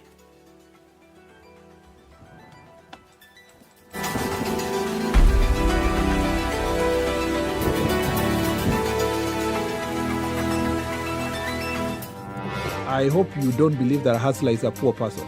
Hustler is a person who is making his a living through hard work. The group of leaders we are having now, Kenyans, listen, the chemical composition is the same. You will mold them to ODM, then NASA, you mold them to Kanu, mold them to Jubilee, mold them to any other different color sometimes, but the chemical composition is the same. It's not about me as Nurdin Haji, but it's about the constitution that I swore to protect. So when individuals attempt to hoard those powers and they want to be investigators and also prosecutors, then of course I have to defend that position because that position is in the constitution and that's what Kenyans wanted. I'll tell you what happens is that when you ignore court orders, you're creating and quoting anarchy. Then you create a very dangerous precedent. A story is told of the first president of the country who also went to visit Madare, presidential tour. Yeah? And of course, he went to this place and he introduced himself. So one of the enemy says, hata wewe kuna jina kama yangu.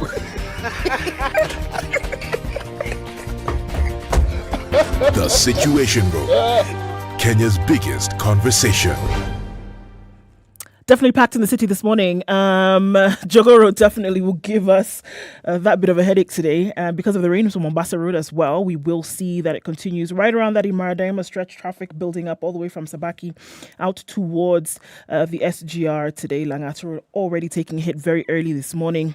And we'll see that it continues. Talk to us on SpiceFM KE on Twitter, text 40127. Let's keep things moving this morning.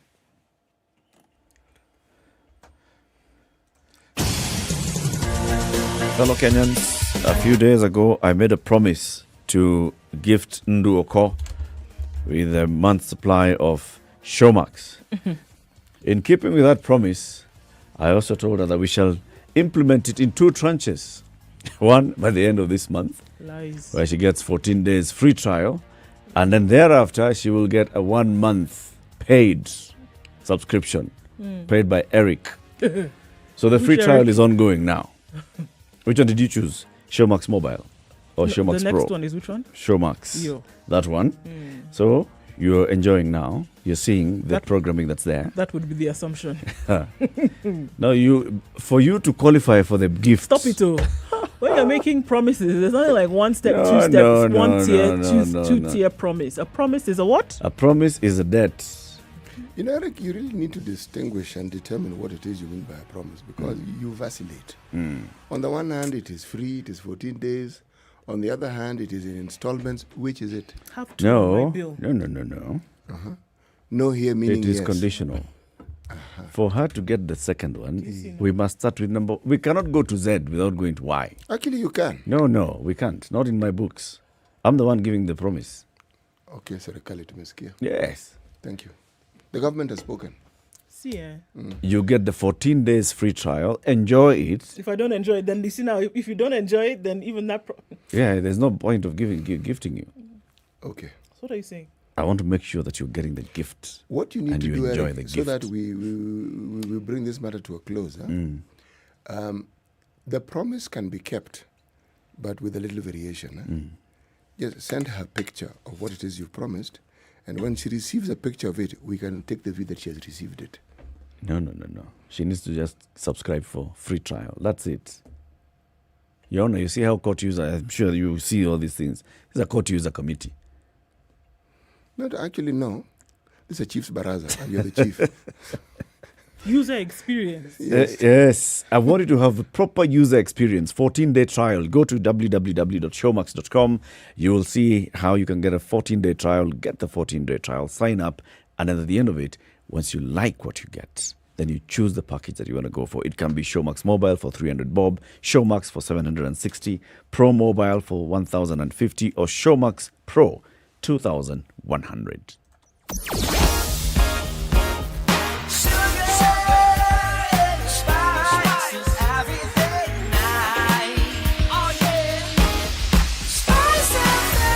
Spice up your life. Mature, intelligent talk every morning. Spice up yourself.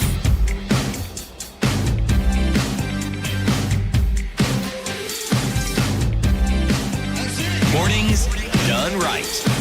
94.4 Spice FM. It's 20 minutes to 8. Kenya's biggest conversation continues with the Honorable Abdulkadir Lorot, a Chief Magistrate and Chairperson of the NCAJ Special Committee on Court Users Committees. We are discussing demystifying justice through court users committees. And Your Honor, just before we took the break, you had gotten us to that point where now you are telling us the membership and the composition of the typical court users committee. Depending on the area, you'll see whatever is happening in an area that will also determine who sits in the court users committee. When they come for a meeting in a court users committee, what is it that they bring? Is it that they are bringing the concerns of the people, or is it that they are putting the magistrate on the spot and saying, "Hii court yako ifanyi kazi"? Actually, court user committee has now become a structure of stakeholder engagement, and the court is just first among equals. Everyone is equal. The court descends from its pedestal and then sits now having discuss. We don't discuss cases that are ongoing. Okay. Because each particular agency that has a mandate, we call them duty bearers. And then the others that fill us up, like the representation from community, because that is what it is. What we do is we discuss areas of improving the delivery of justice. We discuss coordination of justice actors, so that in areas where, you may find in a particular discharge of a mandate, there is overlap with another agency. So who then takes lead, who in what area, who does the court get as first instance? For example, just like we discuss issues like do we need a mobile court in a particular area? Why do cases, police officers, when should they bring the pleas? If it is an area where there is heavy children issues, how do we ensure that children cases are then handled in the manner that is expected in the law? How do we do we give protection? So do we need to involve the witness protection agency? How do you contact small things? We also do training at that level also. You may find that a particular issue may be obvious to certain types of agencies, but not obvious to everybody else. So we do training. For example, what is diversion? How do you move people from the justice system? And this is prosecutor, the Office of the Director of Public Prosecution that leads this.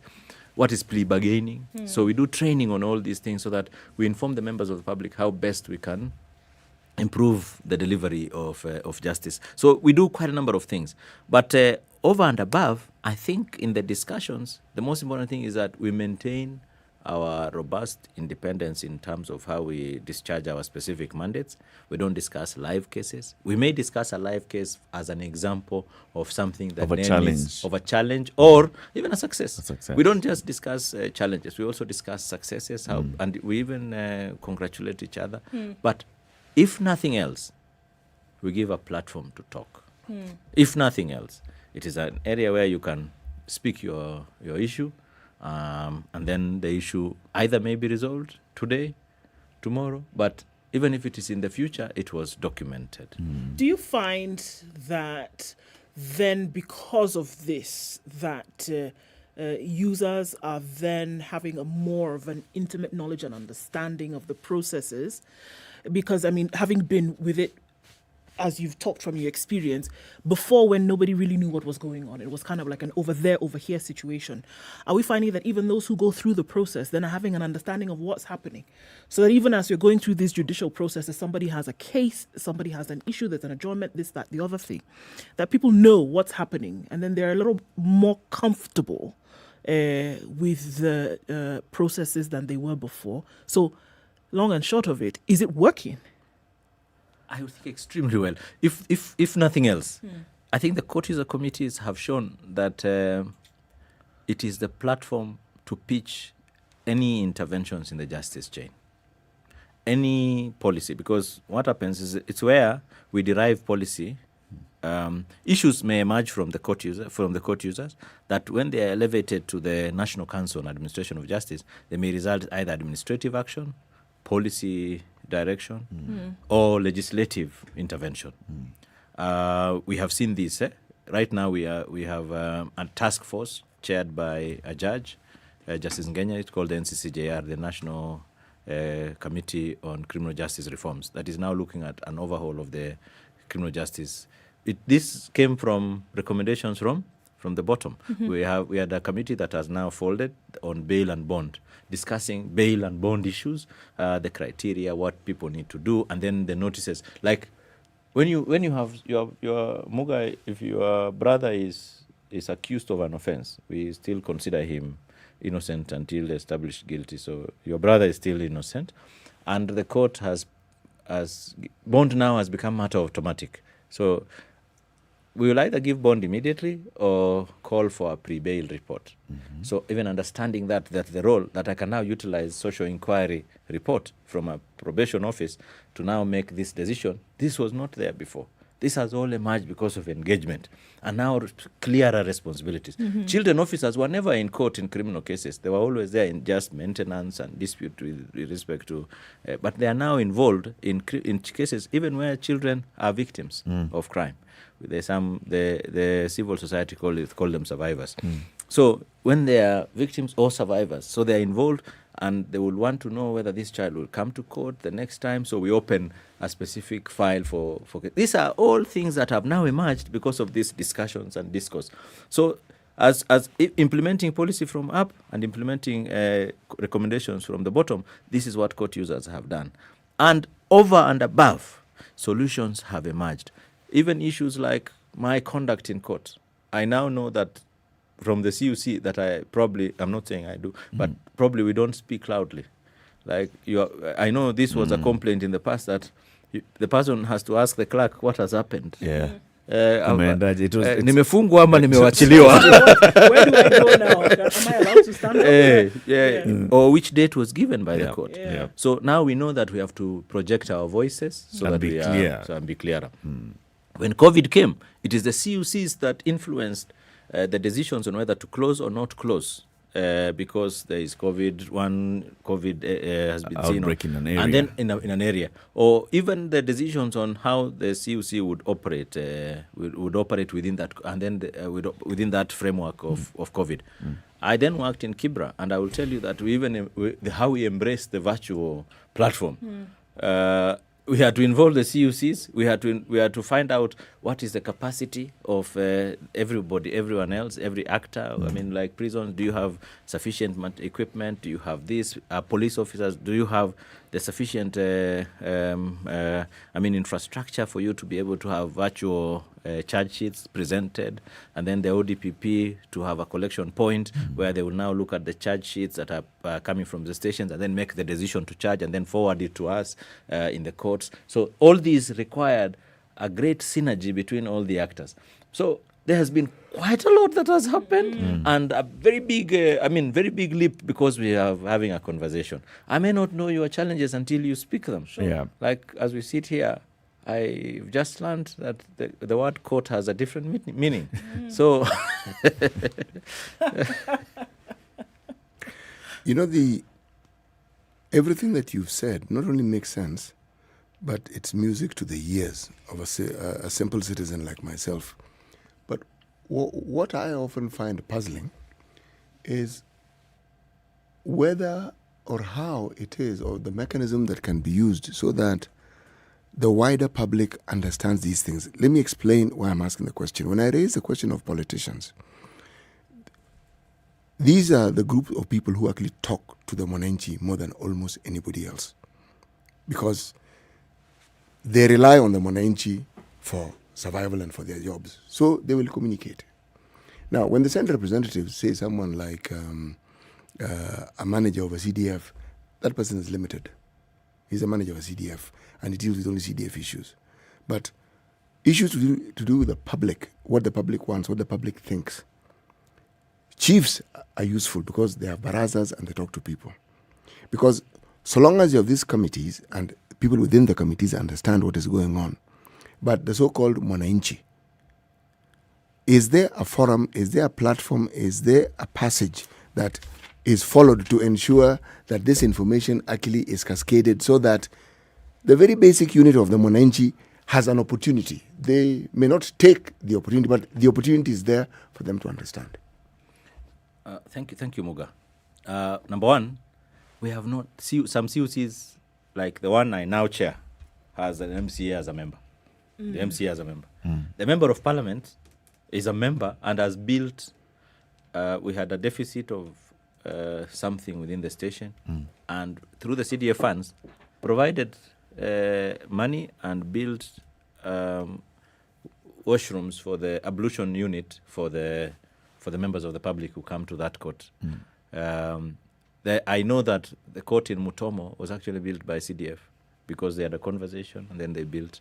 We know about Kenyan recently that was built by CDF and then given to the judiciary. So I want to say that the politicians have participated thoroughly in CUC activities.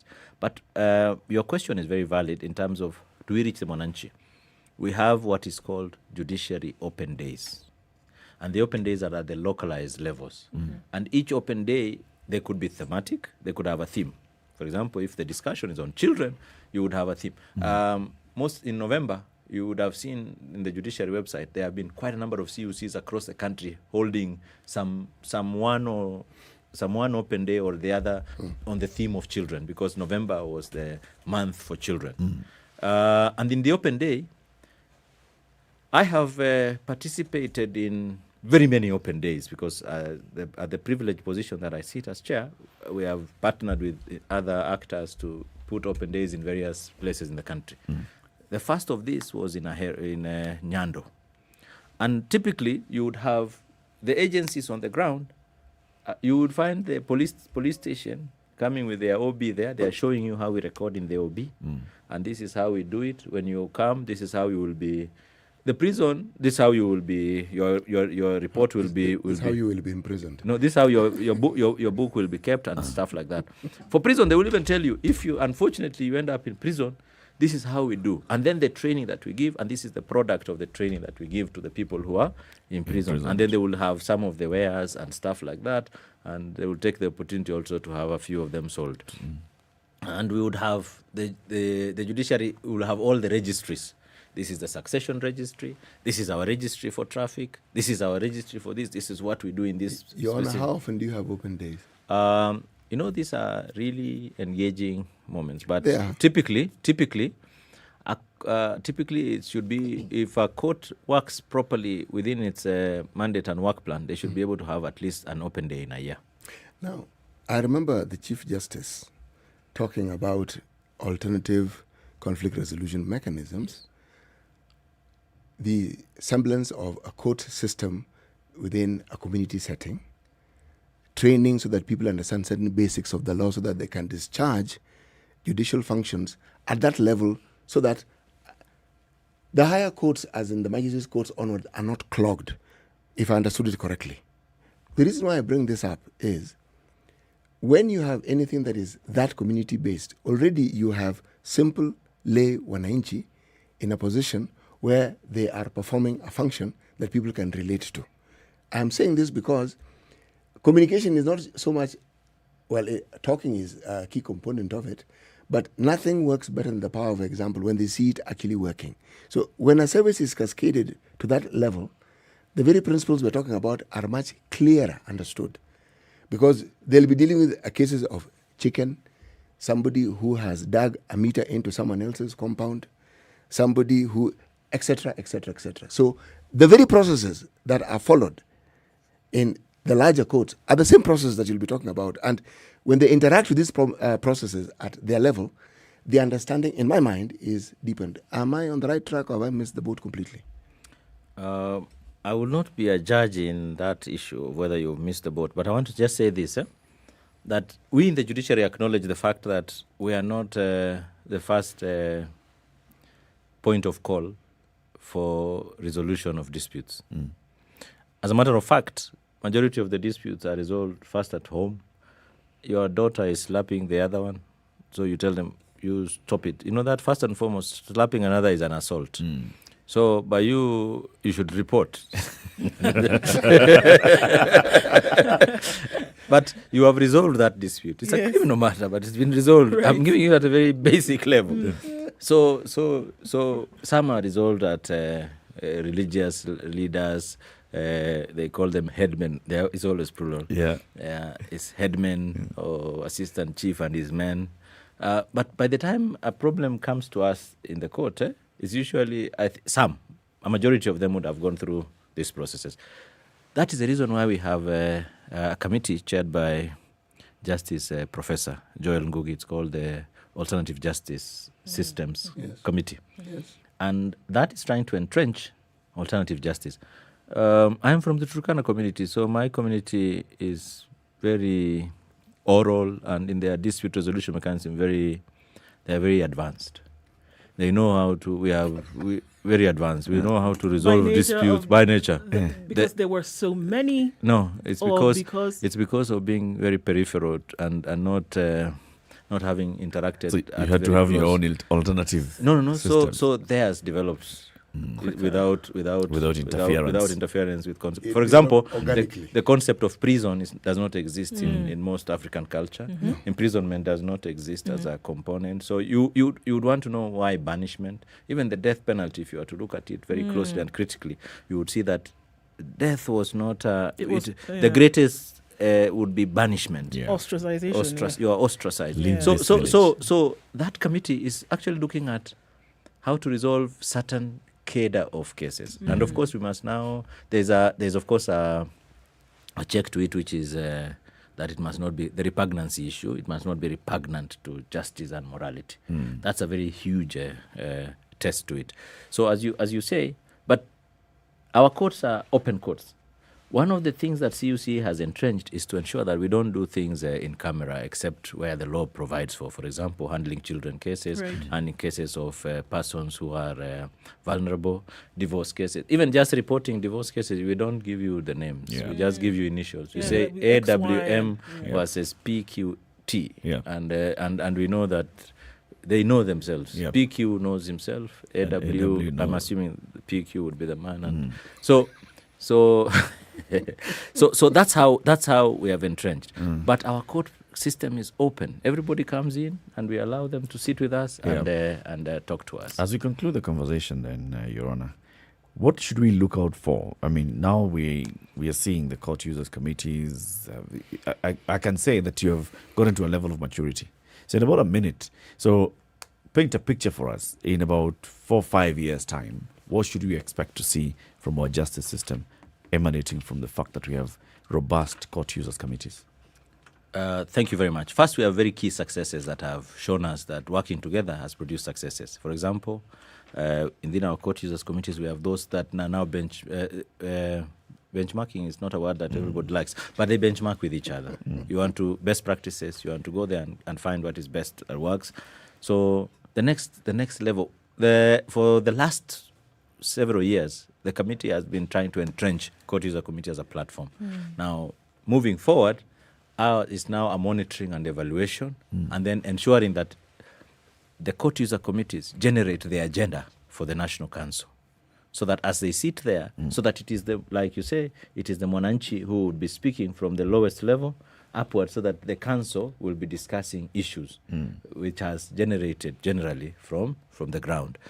We are developing what is called a toolkit on communication, and ensuring that we now report more, so that it is now, when you report, if it is not spoken of, it didn't happen. So that's the reason we are now moving towards reporting a lot more of what court user committees do, and then doing a monitoring and evaluation, ensuring that whatever it is that we do follows a certain layer of, this is the action, this was what needed to be done, this was done. It is in a work plan of some kind, and then that the issues there are now more standard. We would like a standard operation, so that when you are a chair of Court A and you move to Court B, the transition is seamless, and there is no shocks. Yeah, and I think this is where court user committees are headed. Asante sana. Thank you very much for joining us today on this Justice Thursday. Come again soon for more progress on this. There was a lot more, and I think we will continue with this conversation. Asante. Thank you very much for having me.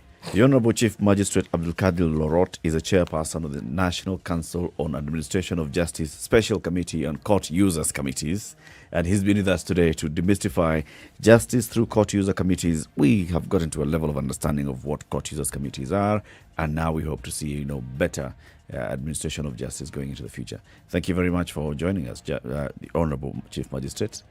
See you again soon. Very good morning to you, everybody. It's now 8 a.m.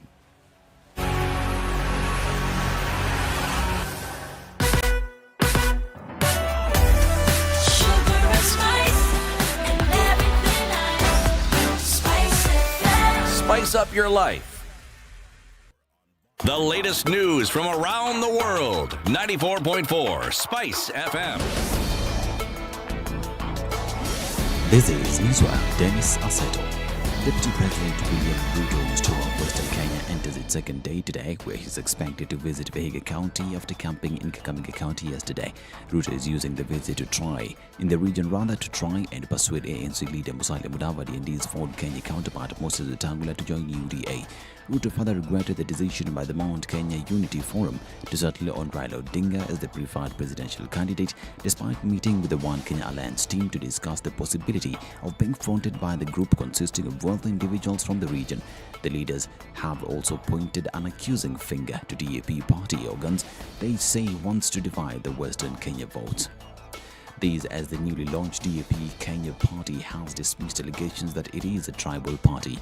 The party's Secretary General Oecd said DAP-K is a party ready to work with other parties from all parts of the country to form a national coalition for the 2022 general elections. In an interview with KTN News, Oecd emphasized that the new party had decided to join forces with the Azimio La Umoja initiative and that it supported ODM leader Raila Odinga's bid for presidency next year.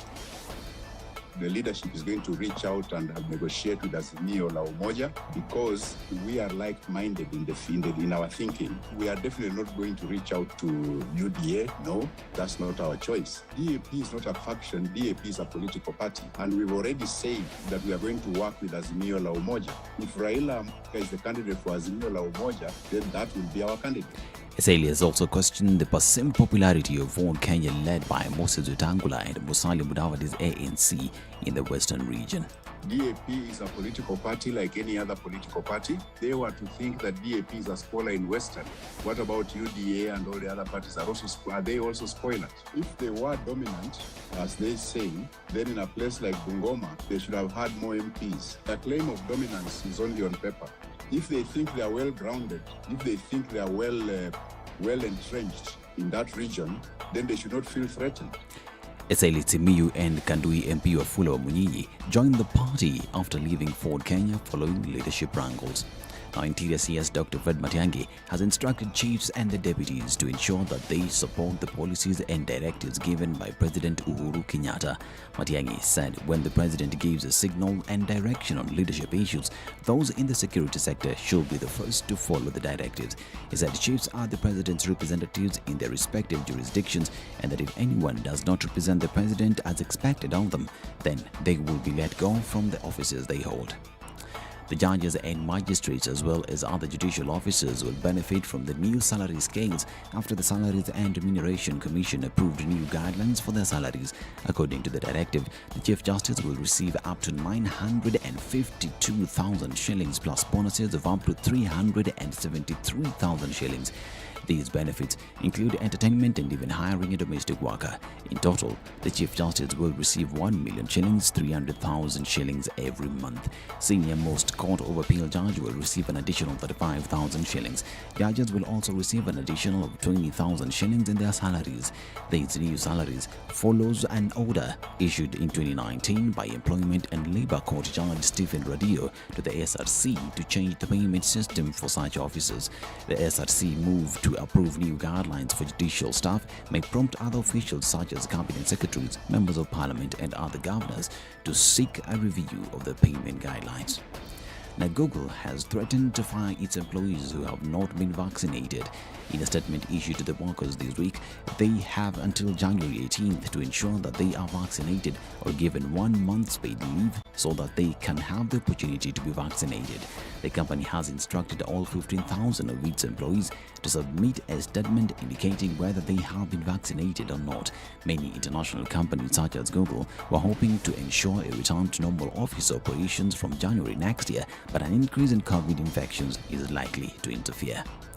Now, the hearing of the bond application of key suspect in athlete Agnes Tirop's murder case, Ibrahim Rotich, will be held in March next year. High Court Judge Ruben Nyakundi, who was to preside over the matter, was away on official duties, forcing the court to provide another date for the hearing. Rotich will therefore know his fate in regards to release on bond or cash bail when the matter comes up in 3 months' time. During the last mention of the case early this month, the case failed to proceed after the probation officer, who was tasked with preparing a pre-bail report, requested for 14 more days to complete the report. Ibrahim is accused of killing Tirop, who was found dead in a house in Iten, Elgeyo Marakwet County on October 13th. This is Newswire. I'm Dennis Aseto.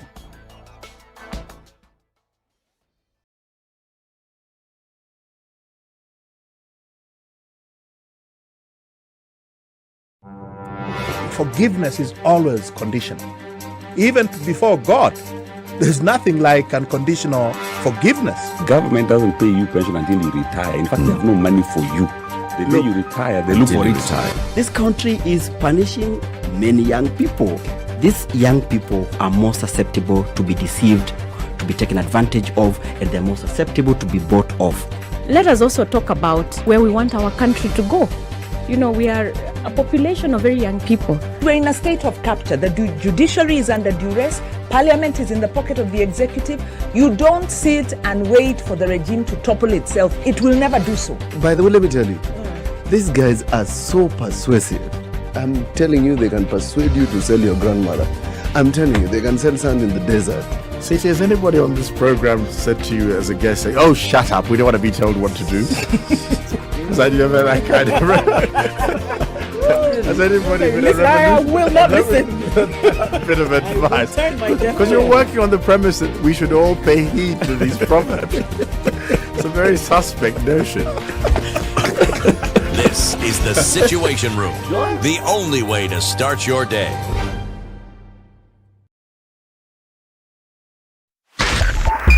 .5 Spice FM, Kisumu. Okay, so what are we looking at this morning? A few minutes after 8 o'clock. Still clogged in some parts. We're having Hulu Highway building up quite significantly. And also some traffic on Mombasa Road. It's not stopping all the way from Sabaki out towards the SGR. Then it's going out. The service lanes all jam-packed this morning. And also around Imaradaima in and outbound. Southern Bypass also taking a little bit of a hit right at the Likoni interchange. And on Langata Road, that also continues. Industrial area packed, the eastern side of the city, the western side of the city, everywhere is looking like a maze this morning. Gong Road also taking some, as is Raila Odinga. Kamkunji, that roundabout, guys, if you're there coming off of Landis Road, it's going to take you some time to get out of this. So it's traffic hour. It's raining. The roads are slippery. Everybody's out and about. How about we take it easy, but at the same time, get where you're going in one piece. SpiceFM KE on Twitter. That's how you can get in touch with us, or text on 40127.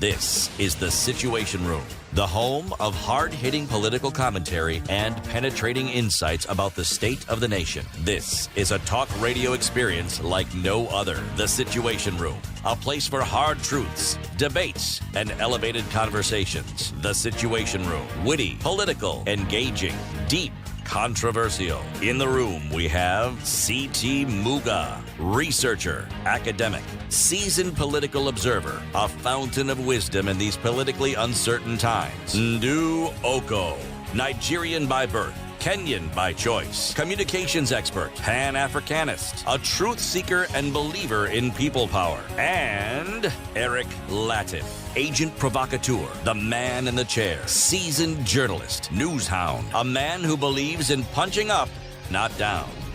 This is the Situation 9 minutes after Room. 8. This is Kenya's biggest conversation, the Situation Room. Welcome to the third hour of the show this morning. We're here until 10 a.m. It's the 16th day of December 2021. Happy Friday. Well done. When are we starting to count again? The days of Christmas. We already started. We started on the 13th of December. It's just that I've not been doing it. Why didn't you? So what day is it today? Third day. 4th. Today is the 4th day of Christmas. Yes. So what is your true love giving you? On the 4th day of Christmas, my true love gave to me for something. Something is laying something somewhere. Okay. And then are you supposed to return after Christmas? It's a gift. See? See? It's a gift. It's a gift. Do you return gifts? No, you don't. Who You says? keep them. You shouldn't. It's in bad taste. Is it? Is it? Gifts, by their very nature, are not solicited. So, if I get something that I don't particularly want, are you telling me I do not have any recourse? So you give it back and say, "Oh, by the way, thank you very much for this thing you gave me, but I don't really like it very much. Here it is." No, I have very many. Give someone So else. just give somebody else. Good Lord, that's like a slap in the face and a kick in the rear end to boot. No. You see, you've taken the perspective that cannot be read in any other light other than being rude. It's rude. No, it isn't. Thank you. But I really do not need this gift. Yeah. It's a gesture that matters. It's supposed to, but it's not. Sometimes it's not the you'd rather not deal with the gesture. You'd rather do without the gesture. You can receive, and once you receive the gift, you cannot re-gift a gift. Actually, you can. Many people have regifted gifts, or rewrapped the thing and sent it away. Yes, you can. I remember a niece of mine once telling me how during her wedding they received so many glasses and cups and plates. They actually stored them. So in time when other people had weddings, they just chose one. Just choose one and go. Said, maybe they received from somebody who had also done the same. Yes, said they were never going to use. They said there were too many. There were too many. So she decided to. After all, they now belong to them. Yeah. So, and they had never been unpacked. It becomes yours, so you do as you wish. Yes, exactly. Okay. The day's proverb, City. The day's proverb, very simple. Kawia ufike. Kawia. It's changed it to another language. Kawia. Kawia ufike. Okay. Think about that proverb, with reference to two gentlemen who were vice presidents of this country for the longest and the most patient of times. One, Daniel Arap Moi and Mwai Kibaki. Look at the length of time each of them served as politicians, as vice presidents, and then they eventually became president. Walikawia. Na wakafika. Wakafika. Ni sawa. Kawia utafika. Yes. Okay. Oh, so it was 4 calling birds, 3 French hens, 2 turtle doves, and a partridge in a pear tree. So it's four calling birds. Who You are know- they calling? You know that Don't particular worry, song? it's just Huh? a kind of bird. What's the... That it stands for something. Our friend Senator Sylvia Kasanga is actually sending me some information from the National Catholic Register. The 4 calling birds is the 4 Gospels. Yes, that's what it was. That's what I was going to say. It stands for something else. The 3 French hens of yesterday were faith, hope, and charity as the principal theological values. Tomorrow will be 5 what? On the 5th day of Christmas. What 5 golden rings. What's the title of that particular song? The 12 Days of Christmas. That's what it's called? Yes. Oh, not 5 days of Christmas. My 12. baby said to me. It's part of the song. Those are some of the lyrics. Baby, what do you want for Christmas? 5 golden rings. And it's not necessarily 5 golden rings. It's basically the first 5 books of the Old Testament. Yes. Yes. It's 5 golden rings. It's imagery. Okay. I refuse that whole story. Of what? Let's just celebrate Christmas on Christmas Day. Yeah, let's celebrate Christmas by keeping our promises. Christmas Day. Yes. In keeping with the promise. So, we have very many vaccines in the country, but also yesterday the CS for Health announced that 3 people have tested positive for the Omicron variant. Yeah, so he announced a couple of things, right? And then, of course, people's eyebrows raised in a bit of concern. So yesterday we did see upwards of 700 people having been reported as infected with COVID-19. Of that was the worrying figure of 3 traveling foreigners, they said, who had then shown positive for the Omicron variant and then had now been put into quarantine. It was not necessarily that there's the Omicron variant in the country that was bringing concern, but that there was an increase in the number of COVID-19 cases in the country that was causing some concern. And so the questions have been, are we going to have to introduce another lockdown? Are we going to have to introduce, dusk till dawn curfews, that kind of thing, with the numbers that we are seeing? Because, folks, in the last 6 to 8 weeks, the numbers have been well under 50, 100, right? And then in a matter of days, we've gone from 200 cases, 100 cases to 700 cases. Positivity rate has been below 2% since October, right? And then we get to a place where it's shot through, tripled in percentage to 10.6% over the last 3 days. So according to the Ministry of Health by way of the CS, that this is a cause for concern. We're going to watch it for a couple of days and then see if it's necessary to now call in some of these measures. It is not their hope, he said, to do this. They don't want to do this. We're going into the festive season. Businesses are just starting to find their traction once again. It's a festive period. There's a lot of traveling going on. Schools are closing, and then in a short week, schools will open again. They don't want to do this. But we're faced with the reality that COVID-19 cases are on the increase. The positivity rate, which should be under 5% now, is double that. And it seems like cases are increasing. And then add to that the fact that the variant that everybody fears is in the country. On the other side, he said 2 other things that I think are of importance. He said that we had said that it's necessary for you to get vaccinated. Should you not get vaccinated by the 21st of December, which is about 5 days from today, then we will not be able to deliver government services to you. The court stepped in and said, look, we're not going to allow this to happen. We will not stop Kenyans from receiving services. But what did he say yesterday? Fine. We are saying in-person services we will not deliver to you. So if you have not been vaccinated, then please access these government services online. Do not bring yourself here because we have a duty as government to protect others. So that's one thing that we are not joking about. Of the almost 24 million vaccines that have been available in the country, about 15 million of those are available and they are not being used.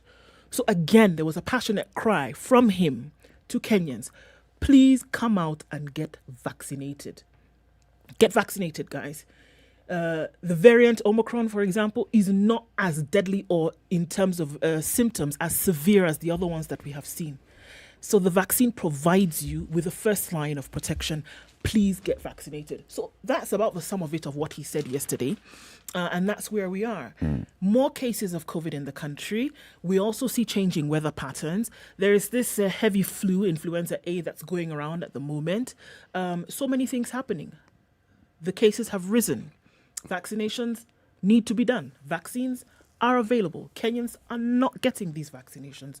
There's a plea from government, please come out and do it.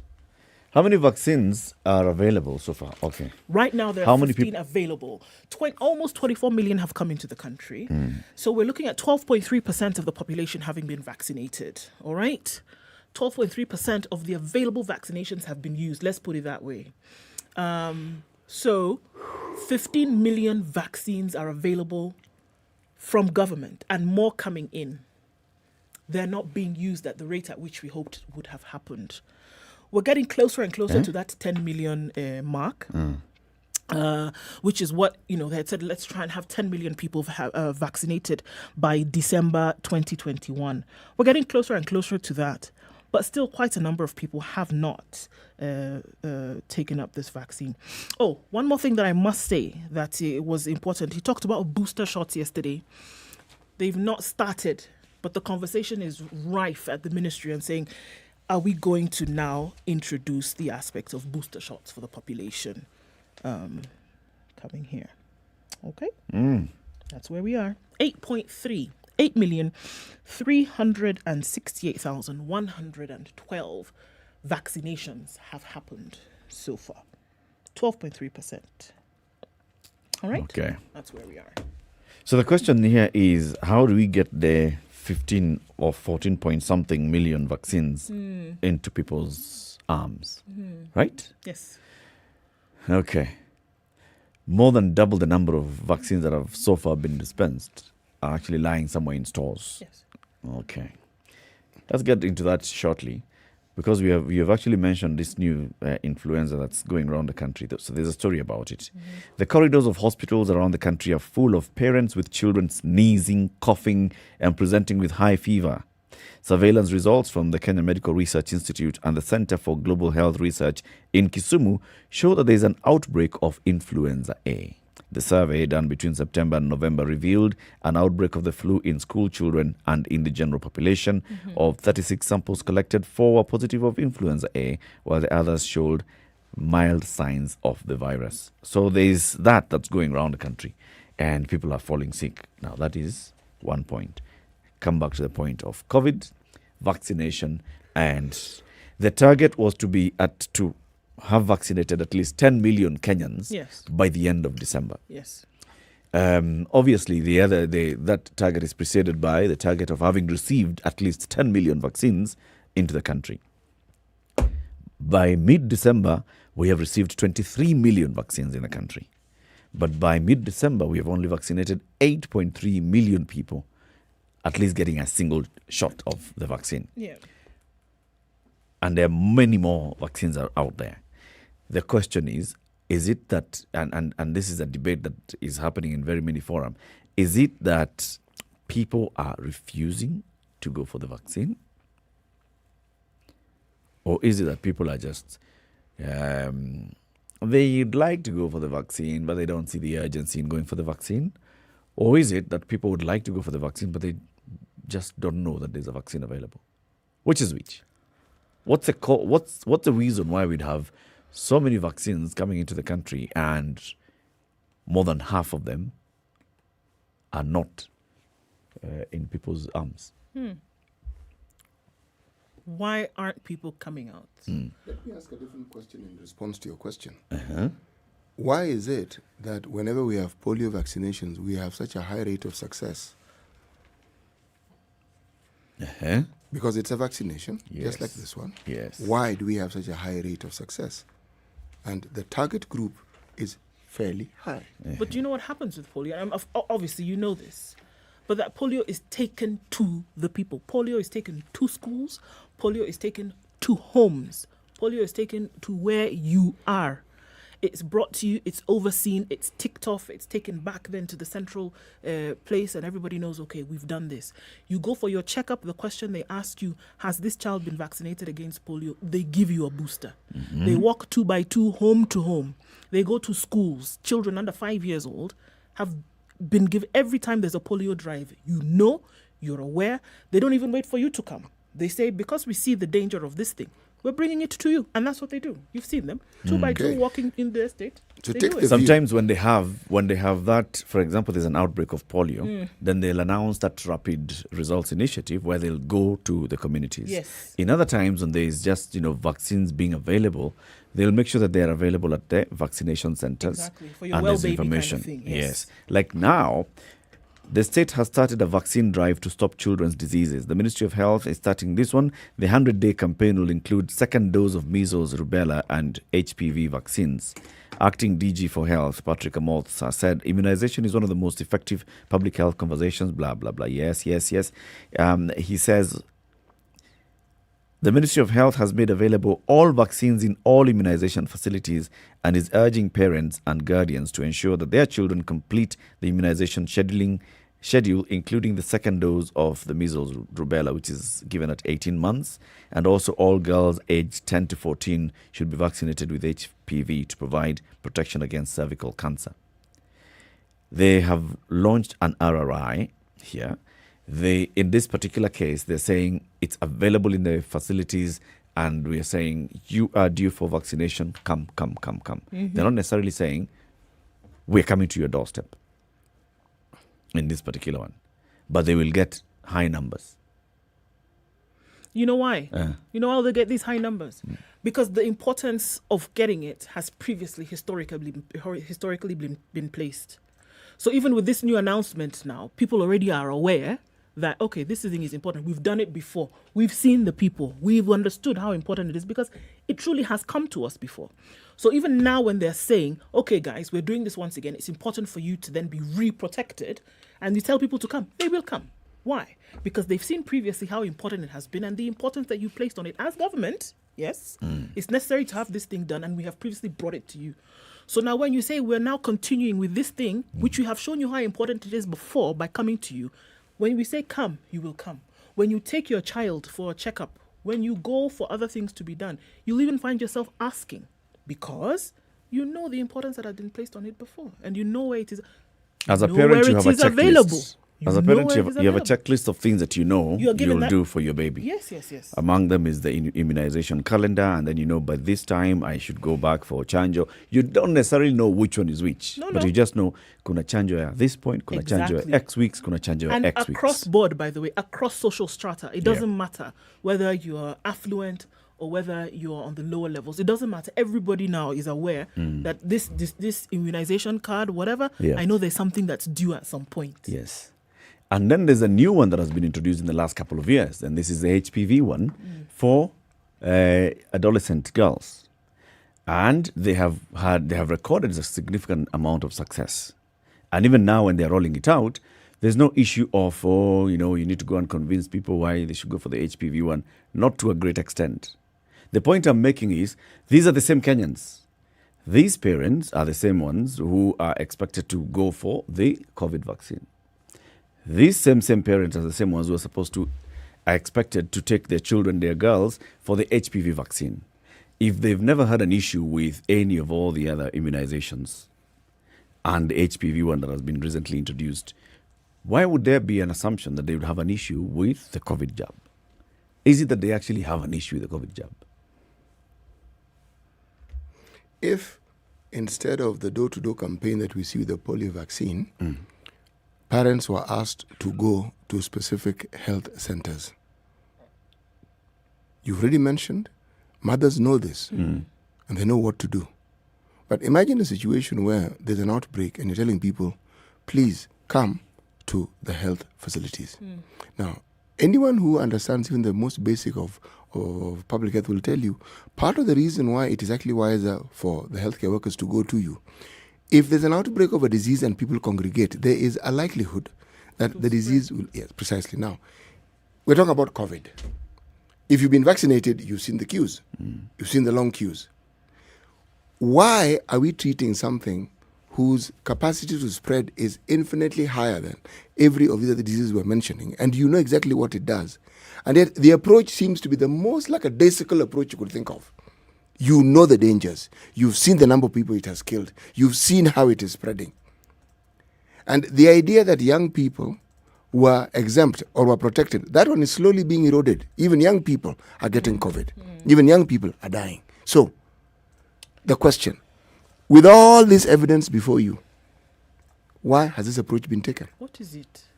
An approach that guarantees that you will not get the numbers. Yes. I think that's a big question for me. And I view it from just the same questions I was asking earlier. I mean, Kenyans have, by and large, don't have a problem with immunization and vaccination. No, they don't. This is not there in our society. Kenyans are well aware of immunization and vaccination. But like you've seen here, what Dr. Amoth was saying is that the Ministry of Health has made available all vaccines in all immunization facilities. That, for me, is where the answer lies. Why wouldn't you do the same with COVID? All vaccines for measles, rubella, and HPV available in all immunization facilities. Immunization facilities are up to level 1 or level 2 health facilities. Yes. Right? Yes. To the lowest level. Yeah. It's available there. Okay?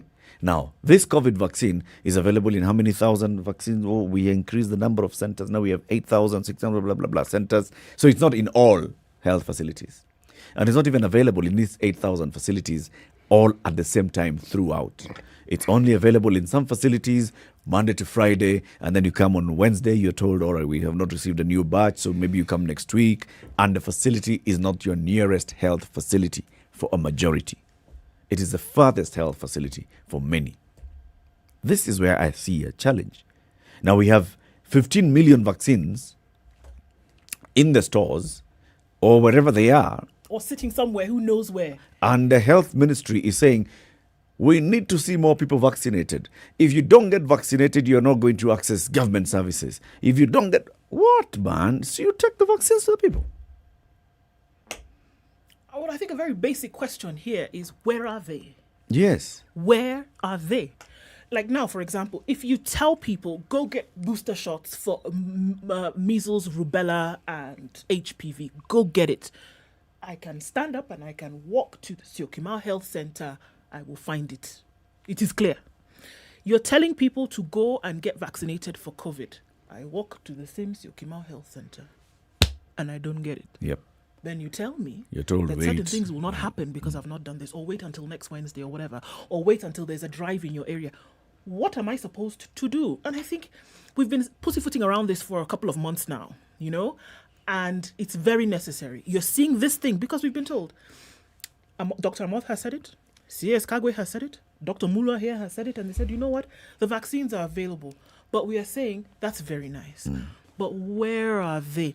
It would be nice if you see the way they tell us, Ministry of Health, very diligent, telling us every day, down to the one, how many vaccines are available, the percentage of the population that has been vaccinated. Tell us in each health center, because you should be aware. You have a rota, 1. 2, you also have, what is that thing they're called? You have batches. You have the batch numbers and all of this. You know. So can you tell us this one went here, this one went here? So here is your list. On the 16th of December, they're available in 1, 2, 3, 4, 5. Go get them. Then I don't think people would have an excuse. A day has not passed on these WhatsApp groups that we are on, guys. Everybody's asking, Where can I get a vaccine? Where can I get? I mean, that should not even be a question. It should be, as long as you know there's a health facility near you, you should be able to walk you in will and get find it. Exactly. It's free after all. Walk into any nearest health facility and you'll get the vaccine. So whereas there are those ones, Pfizer, that have issues because of how they need to be stored and how they need to be carried. Okay, but that's Pfizer. There are many others. We have AstraZeneca, we have Johnson & Johnson. We can transport those to very many of these facilities. That's why I say, when I see Muthui Kagwe trying to say, we are not forcing people to get a vaccine, but you must show a COVID vaccine certificate for you to get government services, I just sit back and I'm like, Mr. Saya, you have got it completely wrong. Do your job, and you will not even need to ask people. You will need to ask people twice. You will not need to. It's 28 minutes to 9. This is Kenya's biggest conversation. Let's take a break. We want to hear from you as we continue the conversation. 0719-012-600. Amani, I see you are calling. Let's take a break, Amani, and then you can call after the break. Good morning.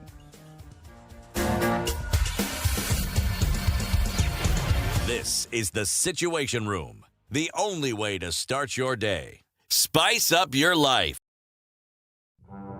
No, this wheelbarrow, how can you give people wheelbarrow? His party symbol is an umbrella. Is he distributing umbrellas in Makueni?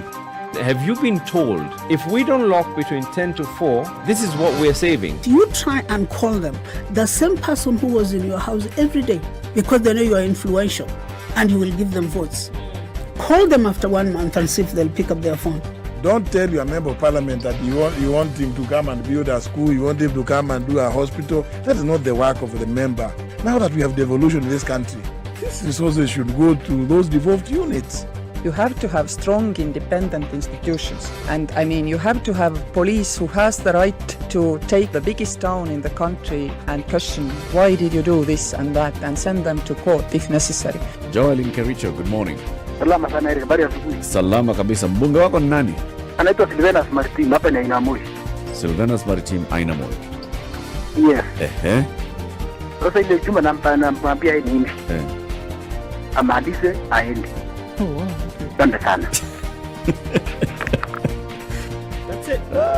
The Situation Room, Kenya's biggest conversation. Rain still coming down in Nairobi at 18, highs of 24 and lows of 15. Mostly sunny conditions in Nakuru, highs of 25 and lows of 14. The highs will be 23 in Nyeri. Rain continues here at 16. Mostly cloudy conditions in Eldoret at 15, highs of 24 and lows of 13. And in Mombasa this morning, it is mostly sunny at 25, highs of 31 and lows of 25. Malindi, sunny now after the rain, highs of 31 and lows of 26. And in Kisumu, sunny conditions at 23 with highs of 29 and lows of 20. In Kakamega, it's mostly sunny at 24, highs of 31 and lows of 15 today. Light rain in Kampala continues, highs of 28 and lows of 19. It's also raining in Dar es Salaam. We'll see highs of 30 and lows of 25. Lagos, it's clear at 26, highs of 34 and lows of 25. And Joburg is raining at 15, highs of 22 and lows of 12. Rain showers continue in Kinshasa at 24. We'll see highs of 29 and lows of 23.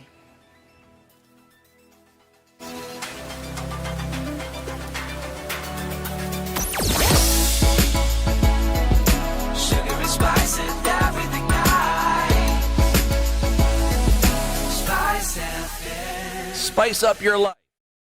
All right, I think this is when we're in it proper, guys, and there's a lot in many parts of the city. Southern Bypass also quite heavy. It doesn't look too bad on Mombasa Road after General Motors, but then it's going to slow down some as you get towards that turn-off at South Sea. Okay, Langata Road, also quite some. Raila Odinga Way not looking too messy until you get to the roundabout at the City Mortuary.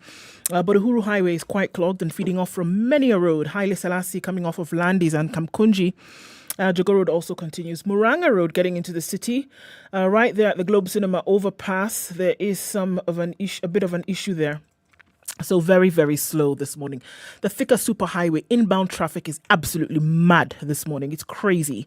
And it's going to go for some time, bumper to bumper. In some cases, not moving at all. So we have to sit tight on this one, guys. Let's see what it looks like in a bit. Talk to us on SpiceFM KE on Twitter. Text 40127.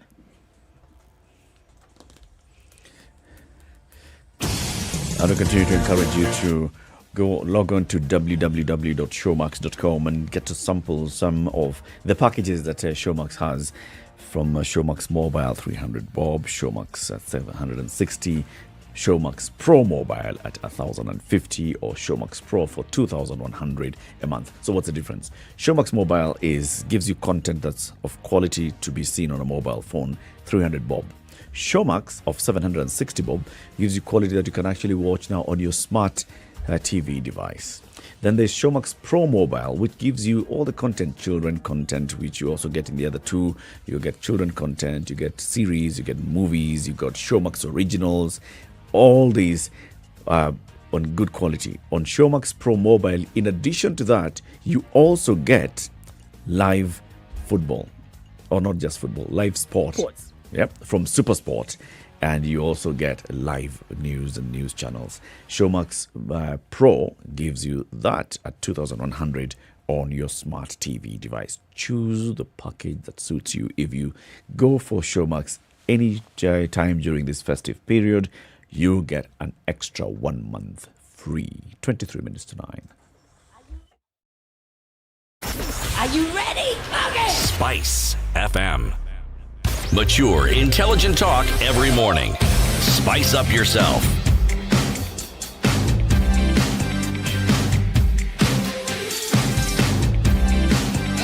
Mornings done right. 94.4 Spice All right, FM. so we're talking Nairobi. about vaccinations in the country. Yes, the Omicron variant is in the country. We have seen people testing positive for that already. It's been announced by the government. The government is also telling us, encouraging people to go, more and more people to go for the COVID-19 vaccine. 23,279,820 vaccines have been received in the country so far. Of those, 8,363,112 have been administered so far. Out of those 5 million people have received the first dose, and 3.3 have been fully vaccinated. Either they received 2 doses, or in the case of Johnson & Johnson, they received their single shot. So you have about 15 million doses of the COVID vaccine in the country available for you to go and get vaccinated. Now, if you indeed go to health facilities, you should get this COVID-19 vaccine. The question is it available where you are? And we want to hear this from you. What do you experience in trying to get the COVID vaccine, or people that you know trying to get the COVID vaccine? Are they able to access the COVID vaccine when they go to a health facility near them? Either a public health facility, in some cases we are working with religious sponsored health facilities. Are you able, or in some cases some private facilities, are you able to get them? Nick, our friend, says, a while back, you guys were shouting yourselves hoarse about how the government did not care about the health of its people by not providing the COVID-19 vaccines. We did that. We're still doing it. Now there are 15 million vaccines going to waste with no takers. Can the trio be humble enough to apologize for what? I don't understand. He says there's a time I am willing to we apologize. said that we did not, the government did not care about its people enough by not providing the COVID-19 vaccines. Yes. Now they have 15 million Actually, vaccines the situation is worse than going before. to waste with no takers. Previously, we didn't even have the vaccines. Eh. So you could understand that people couldn't be vaccinated because there were no vaccines. Now we have vaccines and people are still not getting vaccinated. So really, See, it's worse, isn't the it? situation that we spoke about hasn't changed. Because there is no evidence that every effort that could be made to get people to receive vaccination has been made. There is no evidence whatsoever. Yes. Nick, why do we have 15 million vaccines available going to waste, as you say, with no takers? Why is it? Which is the why. Yeah. Which is what we're also asking at this point. And the question we want to ask you, Nick, and everybody else is it because there are people are vaccine hesitant, or they are anti-vaxxers in this country, or is it lack of ease of access? 0719-012-600. Tell us your experience and what you think. I mean, we're saying if these vaccines were more readily available in all health facilities, countrywide, then it would be very easy to actually beat the numbers. Would actually be initially when Dr. Mulwa, who is the director of medical services in charge of what? Preventive and curative. Medicine. Preventive and promotive, not curative. Preventive and promotive. When he was here and he was talking about now rolling out the vaccine, he was like, okay, initially we did not want first to overshout about the vaccine, so people come to a health facility, they don't get, and then they get frustrated and they don't come back. So we wanted to make sure that we are saying it's available here, and in this way. When we get more vaccines, then we shall make sure that it rolls out to more health facilities. I think now we are at a point where we have more vaccines than the number of people who have actually been vaccinated so far. Yes, we do. We do. So Double we the are at number. that point where Dr. Mule was actually talking about. At this point, we should then be having these vaccines available in more health facilities, not just in the 8,000 that they rolled out to. Amani, good morning. Good morning, Eric. Good morning, Du. Good morning, CT. Good morning, Amani. I've got a slightly different take on the conversation. Okay. I agree with all your operationalizing of the COVID drives has been less than luster or effective. And therefore, really, we can't blame Kenyans if they can't access it because it's not their fault. For numerous reasons, whether it's an issue of poverty, they can't get there because the place where it's being given is not near where they are. They have to take transport and stuff. wearing masks may be an issue for somebody who has no money, because you have to buy the masks, not for free. Keeping social distances may be an issue for people whose work does not allow them to keep social distance. So there are many factors that I think will contribute to the uptake of something like COVID. But then you have the contradictions. Then you have the contradictions. And this is where my take is that I feel is really wanting. The optics around COVID are very negative, starting with the politicians. They don't wear masks most of the time. So why would the people whom they're going to meet wear masks? And they don't ask them to wear masks either. Yeah. And then we have the media, who's also guilty. I haven't seen any media person wearing a mask as they work. I've only seen one person who was invited, an interviewee. That was Willie Mutunga, who came into studio and actually wore a mask throughout. But under no circumstances does anybody else, the anchor people, the interviewers, the interviewees, wear masks at all. And yet these two particular groups, the politicians and the media, are key in actually, giving us the info around COVID. Your point is well made, Amani. Let me ask you the question. If people are not wearing masks, are you saying that they are in complete abrogation of the COVID rules? They're incomplete, sorry? Say that again? They are abrogation, meaning they've gone against the rules of COVID, the preventative rules of COVID. Well, basically, if you're not wearing a mask and you're not keeping social distance when you can, then that is an indication of exactly what you've said. You see, the reason why I'm asking the question, because in our studio here, we don't wear masks. But if you look at the distances that we keep, would we say that we're keeping social distance? Would we say that when we have a guest in the room, we're keeping social distance? Would you say that we are at least adhering to some norms of the COVID rules? Okay. When I look at you on TV, on screen, all right, it's difficult to know whether you are keeping the social distance, all right? Some other studios are more obvious, like, for instance, Citizen. They seem to be very far apart in terms of the optics. And again, when you look at the protocols around COVID in terms of safety issues, even when you keep social distance, you are still required to wear a mask. It's not one or the other. That's true. Both kick in. I hear what you're saying, Amani, and you're bringing a new issue here. Not a new issue, but you're bringing a valid point here. Is there a correlation between what then you're seeing and the low uptake of the vaccine? Are you saying that because people are not wearing masks, then they are also hesitant to go and get the vaccine? Well, maybe not quite so directly, but I think when you look at the optics, because the power of example is humongous.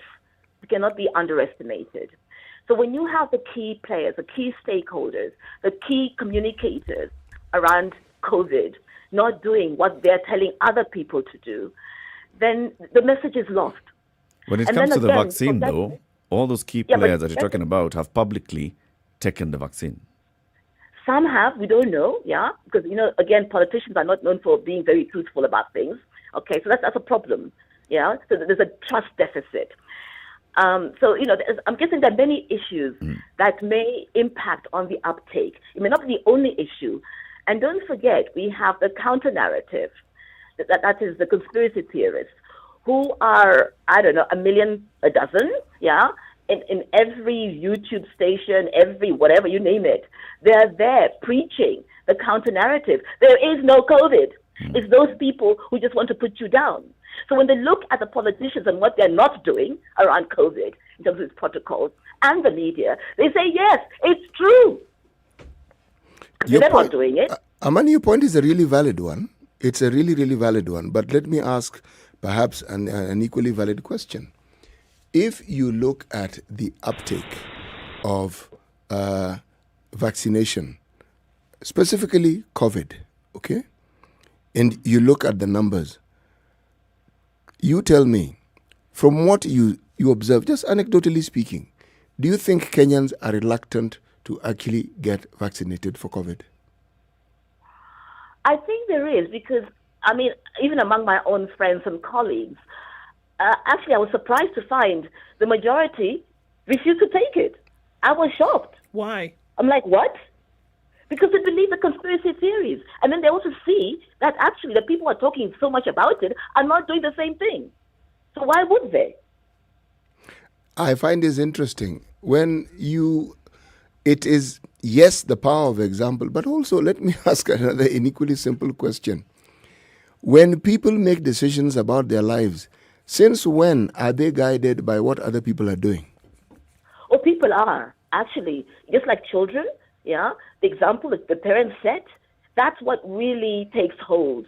Words don't take hold as much as example. I'm not saying words are meaningless, but they don't take the effect of they don't have the same power as example. When a mother is taking her child to be immunized, for example, against measles or rubella or polio, that she's been told is important, when she's doing that, is it because she has seen it has saved somebody else's life, or because she is interested in saving the life of her child?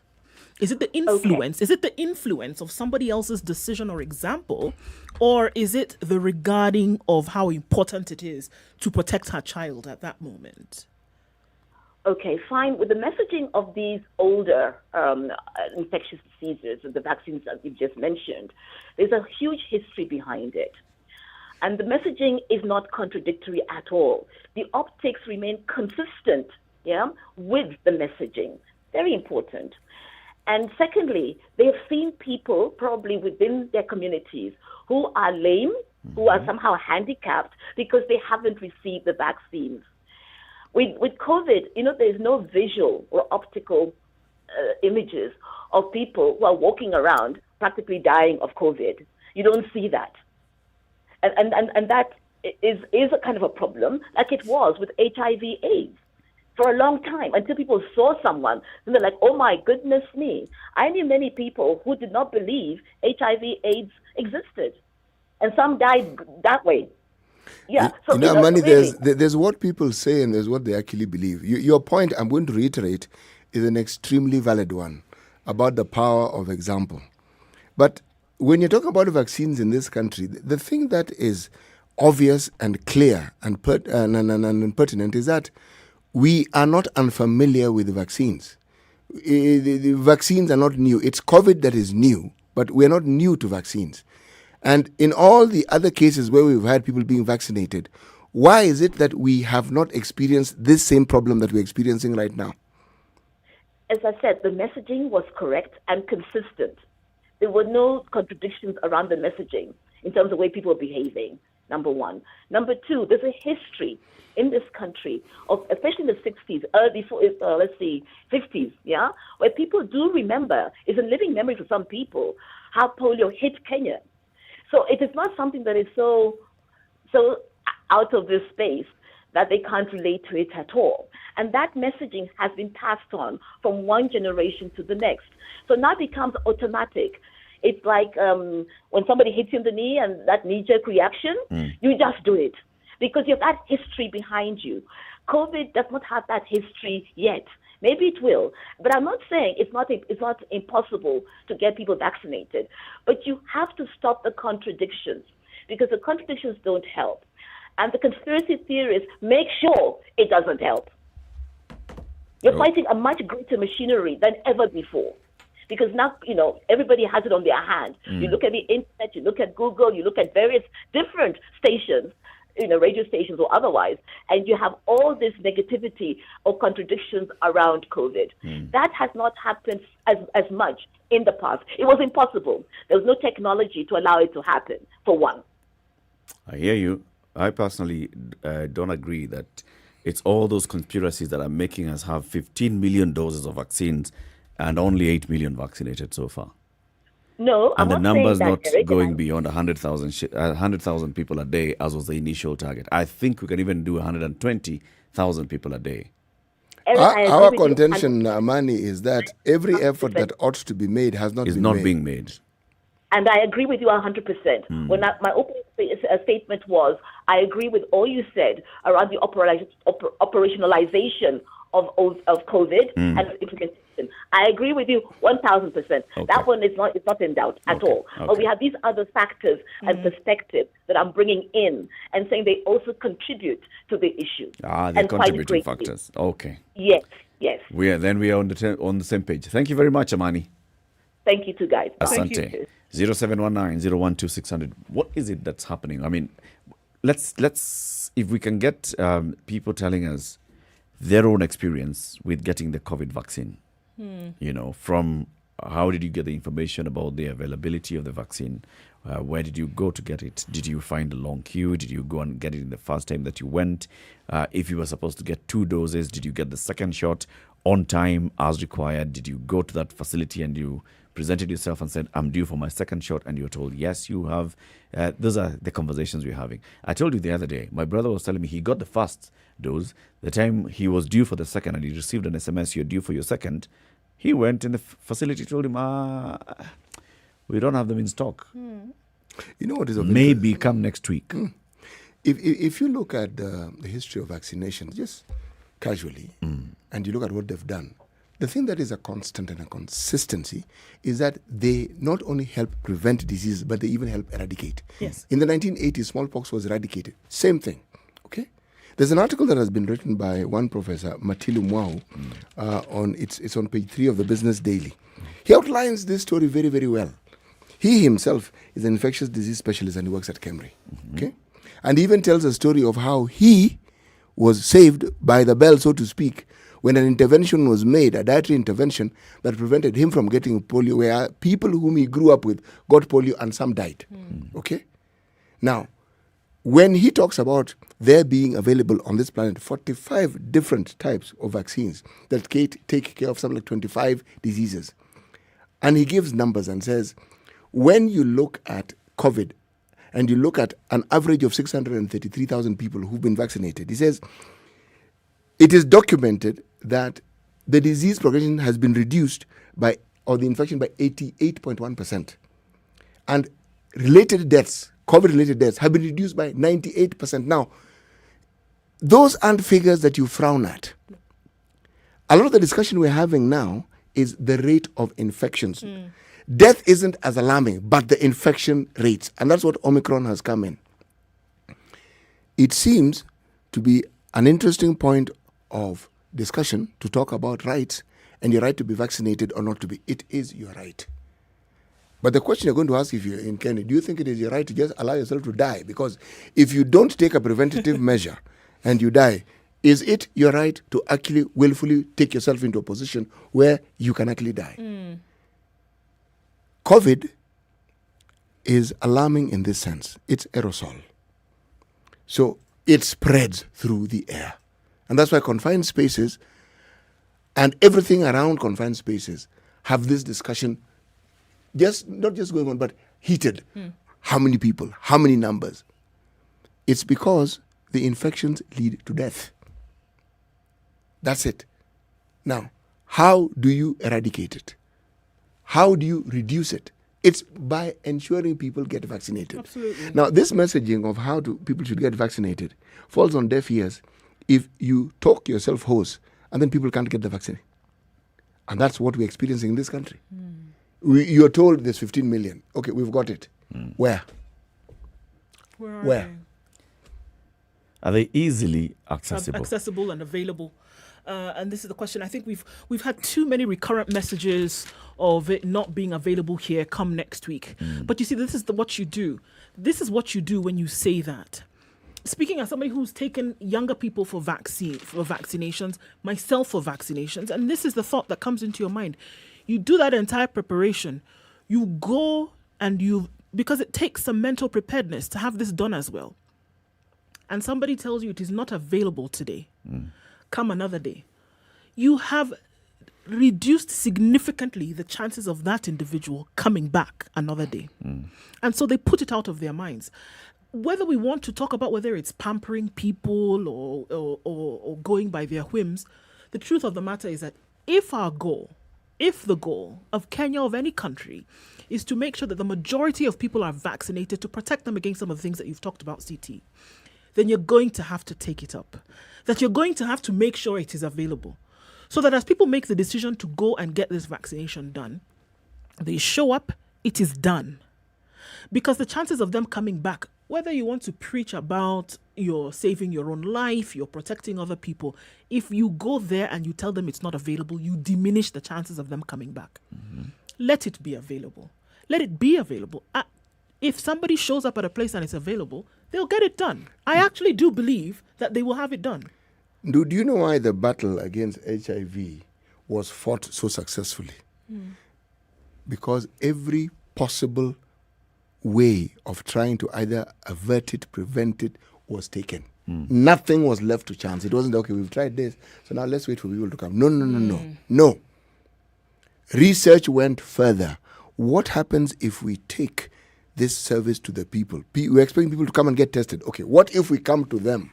What if we have a community initiative where we actually roll out, an entire medical service that you'd expect in a hospital in communities over a period of time, and among the things we do, we test them for it. What will be the outcome? It is that particular thinking that led to now what we call test and treat. Sure. Where you're tested, you are HIV positive, you're put on treatment. Immediately. Now, when you see such initiatives taking place, it's because there was an understanding we don't fully get this thing. So why don't we get to the bottom of it and fully understand? In the process, you also understood many diseases that communities had that they didn't talk about. Hypertension, which you thought was a province of certain parts of the country, you suddenly found it was in abundance. You found people had cervical cancer. You found many things. You know why? You went to the people. Exactly. If you hadn't, you would never have known this. And you know why I'm going to insist on this is because we have seen it happen. Just like you're talking about HIV. There is this other disease that every now and then there's an outbreak, cholera. Cholera, there's an outbreak, and you find the same government is out telling people, wash your hands, wash your fruits, wash your areas of sanitation, all of this, wash them. Nationwide, government initiative, and it's beautiful the way in which it works. Why can the same infrastructure not be used with COVID for something that is immediate, it is here, it is now? Yeah. Why? Yeah. I mean, what are the challenges? That's the conversation. That's the question. Keep it right here for more conversations coming up in the next hour. This is the Situation Room, broadcasting on SpiceFM and also live streaming the show on SpiceFM KE, on YouTube, on Facebook and Twitter. On SpiceFM, we are in Nairobi, Mombasa, Kisumu, Nakuru, Eldoret, Nyeri and Malindi, and all their frequencies. And of course, we'd like to hear from you on 0719 012 600. Good morning. It's 9 a.m.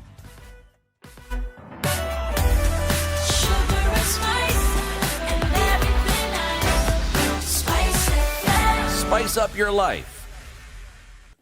The latest news from around the world. 94.4 Spice FM.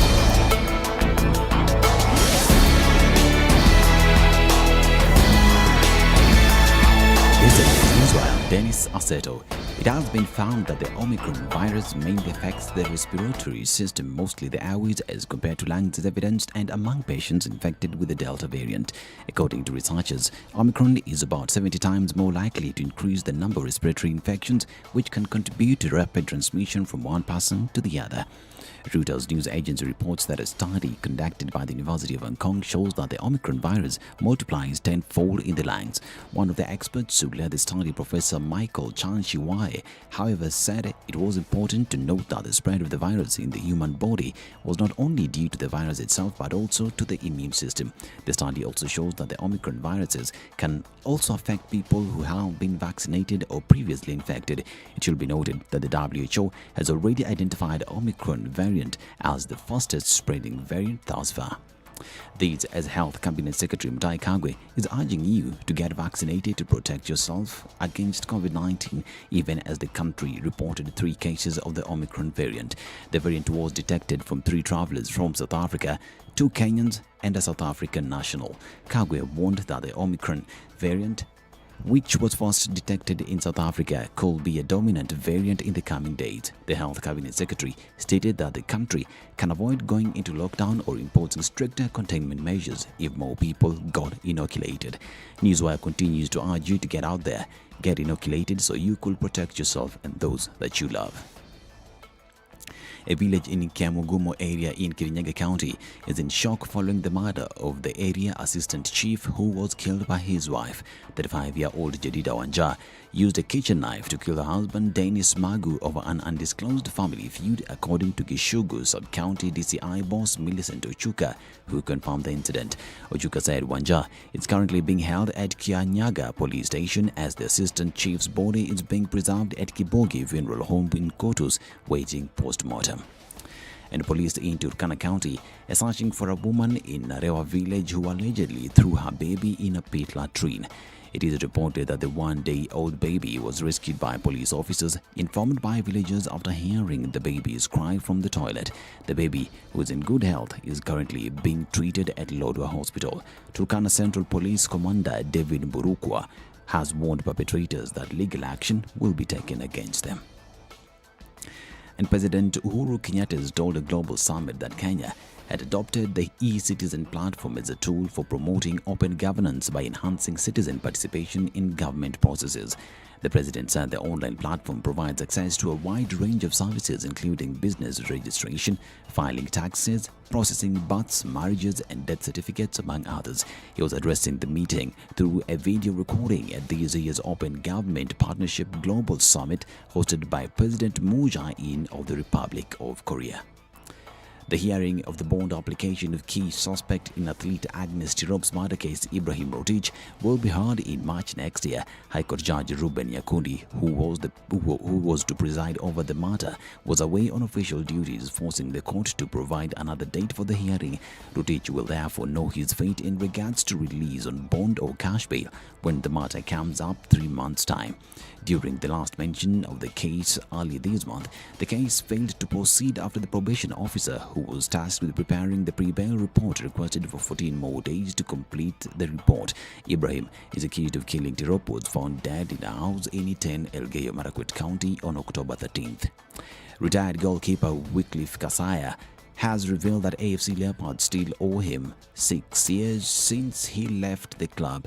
Kasaya, who played for Leopards between 2014 and 2015, left Ingwe before the expiry of his contract.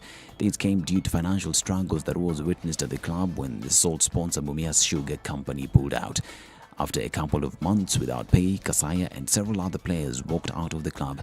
He moved to Nakumatt and later Mathare United and Sofapaka before walking out of the game that had seen him play for Sony Sugar, Gor Mahia, Bandari, among other teams. And Sergio Aguero has announced his retirement from football within 6 months of joining Barcelona from Manchester City. Aguero, who's 33 years old, made only 5 appearances for the Catalan side as a result of injuries and health problems since moving to Spain. He was taken to hospital on October 30th after experiencing chest discomfort during a 1-1 draw with Alaves. Aguero finishes his career with 427 goals in 786 games. Despite an untimely end of his spell at Barcelona, there can be no doubting Aguero's status as one of the foremost strikers of the 21st century. This is Newswire. I'm Dennis Aseto.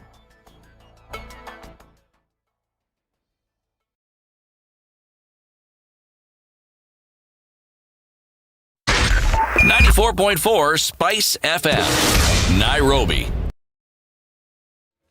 Okay, still continues this morning, and the rain is still coming down in many parts of the city, and traffic is quite thick in very many areas. We're looking at Mombasa Road, that's another story, and also on the Eastern Bypass, North Airport Road, going out towards Embakasi, and generally going towards the Donholm interchange, out towards Manyanja, outering, going in that direction, quite packed. It's spilling over onto the Thika Superhighway as well. Kiambu Road is packed, and we have traffic galore basically everywhere you look. Uhuru Highway then going into the city is quite a thing as well. Coming out of Westlands, it still continues. It's that day, guys, that Thursday where there's traffic everywhere. A little bit of patience is going to help today.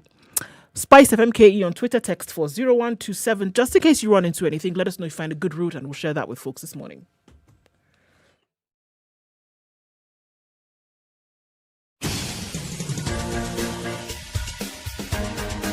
This is The Situation Room, the home of hard-hitting political commentary and penetrating insights about the state of the nation. This is a talk radio experience like no other. The Situation Room, a place for hard truths, debates, and elevated conversations. The Situation Room, witty, political, engaging, deep, controversial. In the room, we have C.T. Muga, researcher, academic, seasoned political observer, a fountain of wisdom in these politically uncertain times. Ndu Okoh, Nigerian by birth, Kenyan by choice, communications expert, Pan-Africanist, a truth seeker and believer in people power, and Eric Latiff, agent provocateur, the man in the chair, seasoned journalist, news hound, a man who believes in punching up, not down.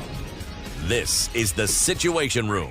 The only way to start 7 your minutes day. after 9. Good morning. How are you doing? Thursday, the 16th of December, 2021. Welcome to the final hour of today's Situation Room. Right here on SpiceFM and online, SpiceFM KE, YouTube, Facebook, and Twitter. Atieno Jermaine says, Oyaweru Duto. Yes. Good morning, all of you. Oyaweru Duto. Yaore? Uru. You. All of you. Duto. Duto is what? All of you together. All of you together. Nyote. Nyinyi yote. Habari yenu nyinyi yote. Oyaore uru duto from 042. 042 is? Kisumu. Kisumu. Yes. Alafu how do you respond? Oyaore. Oyaore atieno. Yes, that is exactly how you respond. Very good. Today's proverb? Kawia ufike. Kawia ufike. Wapi? Kule unapotarajia kufika baba. Wajua safari ni yako. Sasa wewe. Maisha ni yangu. Wewe shughulika na yako. Sasa wewe. Kule utakapofika. Ajuaye ni wewe. Okay. Take it slow and you'll arrive. Yes, pause. Give it time.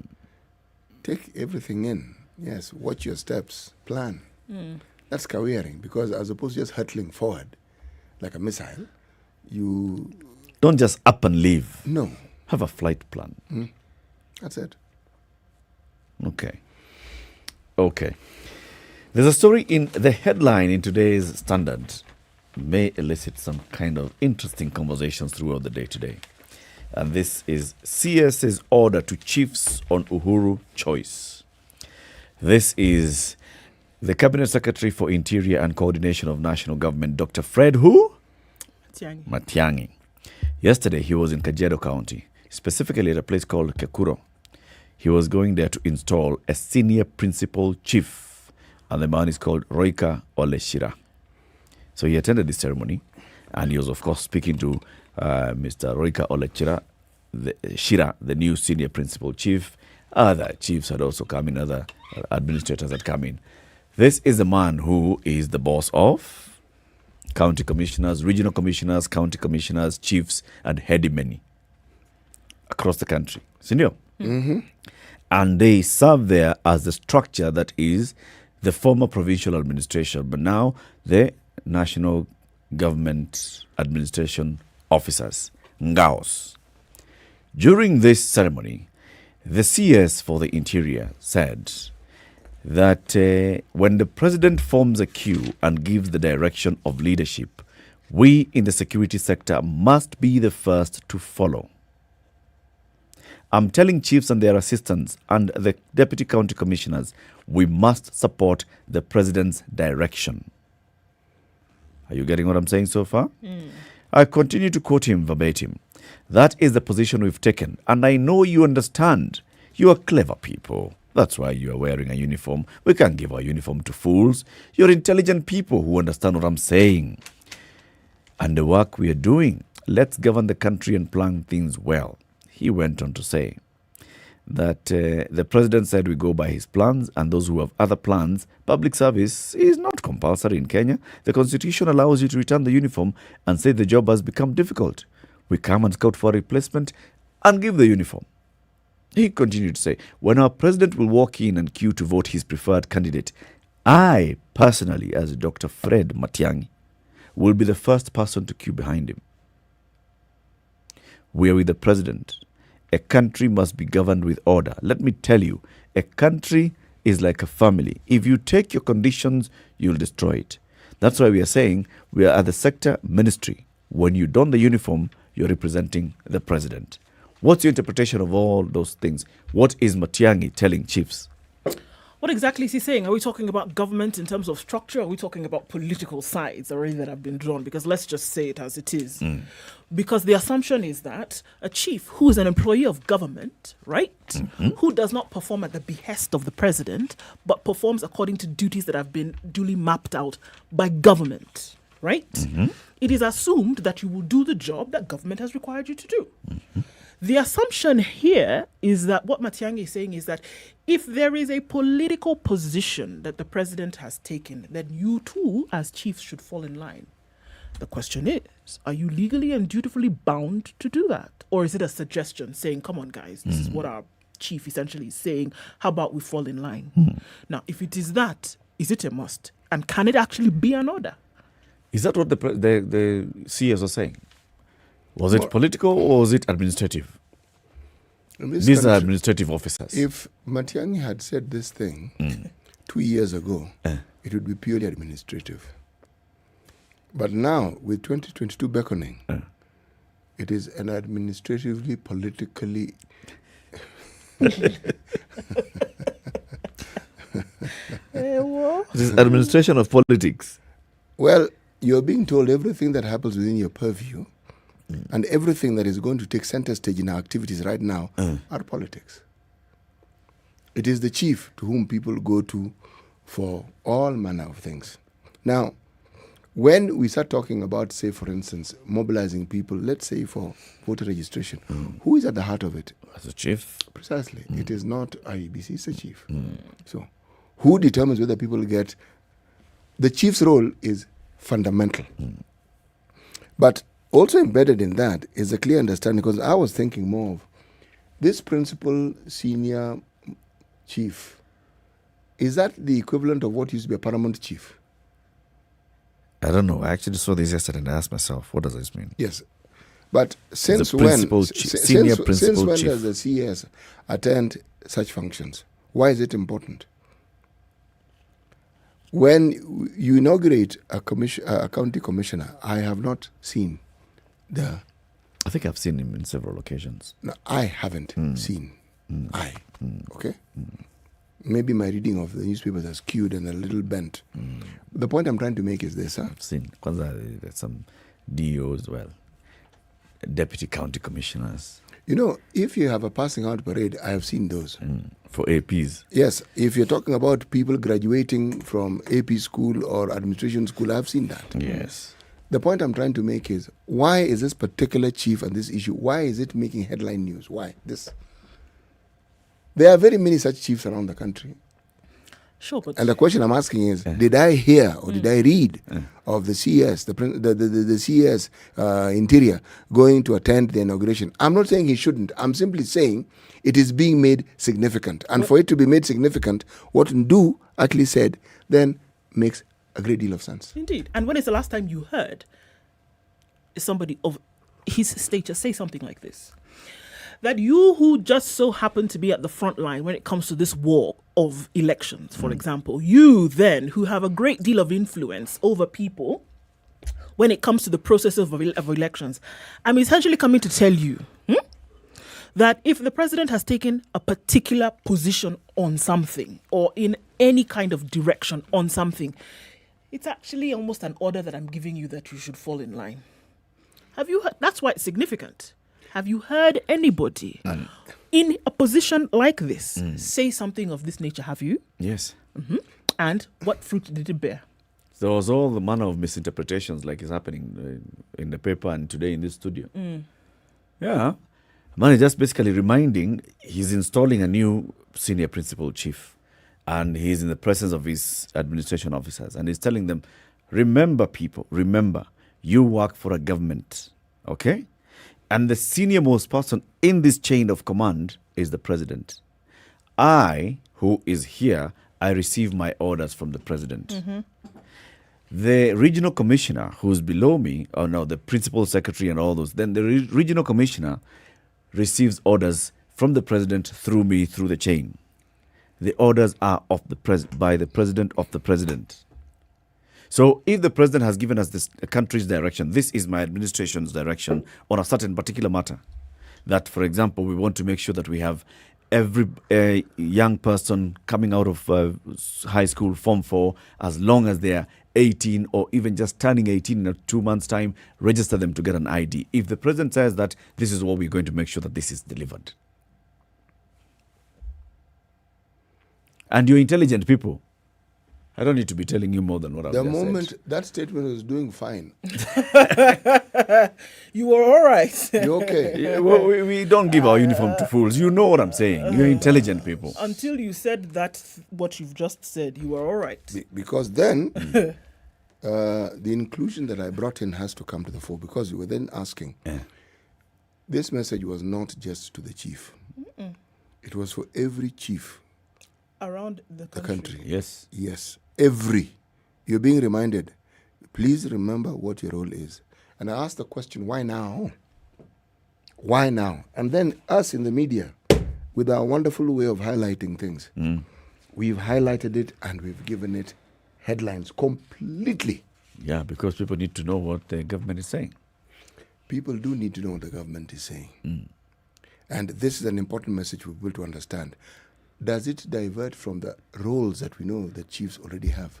Because you would assume that since they're intelligent people, that they know their job, Abi.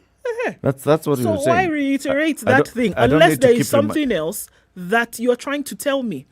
I shouldn't have to keep reminding you that you're intelligent people and you know that the job that you should do is to fall in line with the directives of the chief executive. Yes. Come on. Unless there's something else that you're trying to tell me. If Context. not, then it's moot. Why Contextualization. Contextualization is that all these people that he's talking to are Kenyans. And in the various regions, people have political affiliations and all. Okay? So you've got to remind the people, despite your political affiliation, you've got to remember that you work for government. All right? There may be instances where you feel that a certain direction that's being taken by your preferred candidate, political candidate at whatever level, is actually more favorable. That is not the point. The point is you have instructions that you shall receive from above, and those instructions are what you shall implement, not the whims of your political camp or camp that you feel that, this is... No, you shall remain apolitical. So it's political. This order was political. It was to remind them that they are apolitical. Okay. They are apolitical so long as they side with the president's wishes. Yes. And the president is a politician. The president is a politician, but he's also head of government. So, very true indeed. Now, for most of us, it's very difficult to divide and to divine, okay, and to separate those issues. Because you tell somebody, executive, they say, okay, yeah, president, head of a state, okay, politician, we roll it all into one. And whenever you hear, again, now this is where now history plays its part, whenever you hear of a directive from the president, depending on the age that you're at, it conjures up certain memories of what it is and how it is you should actually understand and take presidential directives. Because this one now, essentially we're being told this is a presidential directive. Okay? And a presidential directive is you will do what the president tells you. Yes. Okay? Now, again, why now? Cusp 2022, just not even around the corner. Yes. There. 14 days You are going to be a lot busier.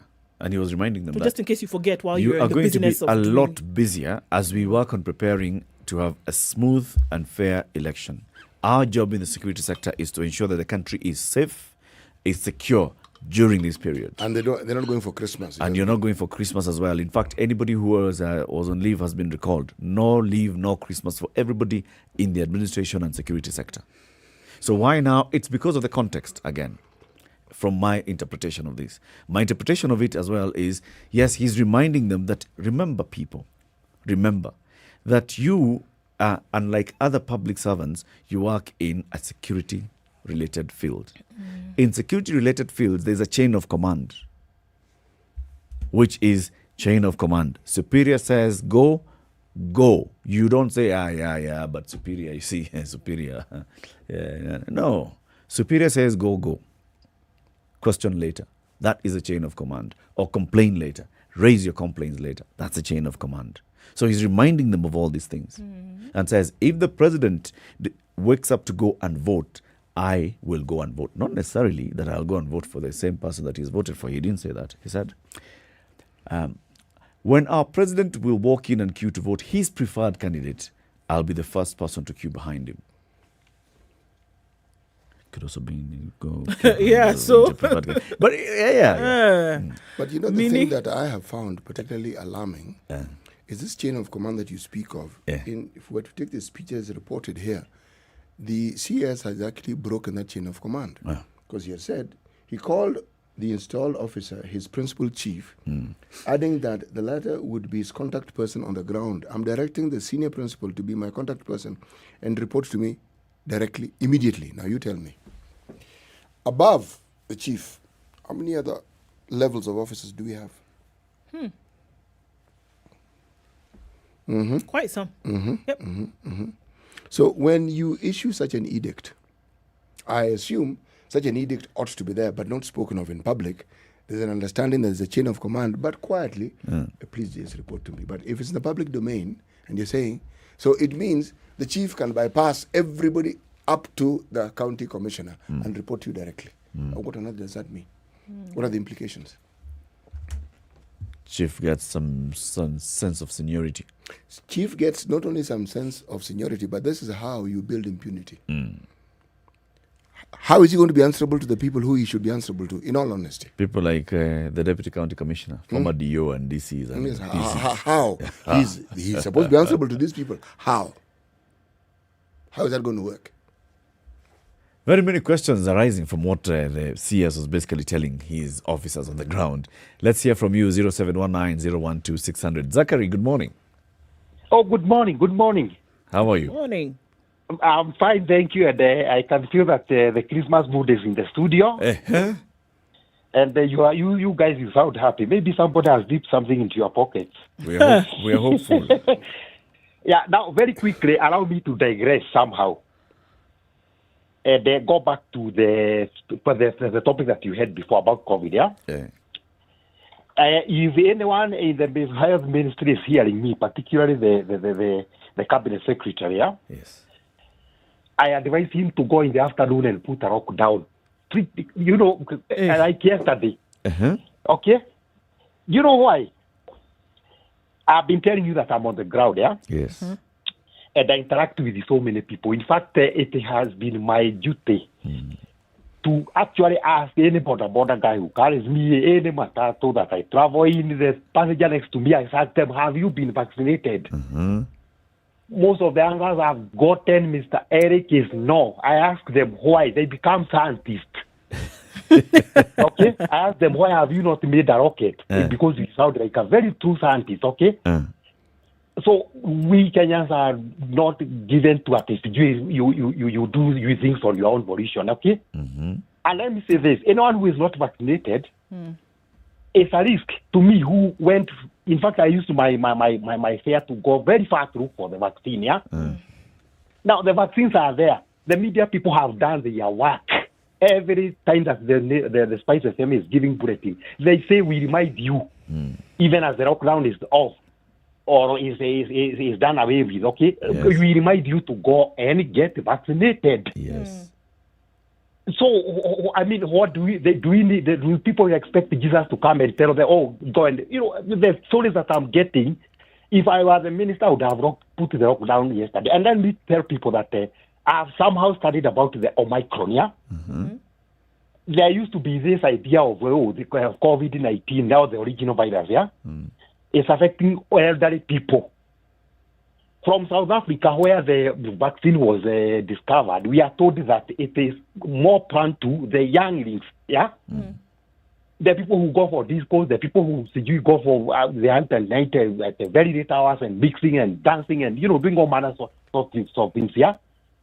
Let the government crack its whip and say, you are not getting services. We are putting a lockdown if you don't see these numbers going up, yeah? So, Zachary. And for now, the topic that you're having, let me say this, yeah? They said that he who pays the piper calls the tune. Calls the tune, is it? Yes. But then I would say the sarcastically, although, yeah? If my father drinks poison, I don't know whether I would consult my pastor or my village elders or my mother there. Should I take this poison because my father, I'm expecting an inheritance from my father, and now he's telling me that I'm taking poison. So that one, is food for thought, yeah? From one Mr. Babu Izera or Mr. Zachary there. So let one decide and decipher what I mean. If my father tells me, if you don't drink poison that I'm partaking... So not all orders are to be obeyed without question. Mr. Eric, I told you that I don't have two homes. And the one that I have is not very complicated security-wise, okay? So, if okay, and we are intelligent people. We should, intelligent people. We should read between the lines. What I've said is this. I expect an inheritance from my father, whether it is his torn shoes. I know if you are going to die of old age, he is going to die before me, is it?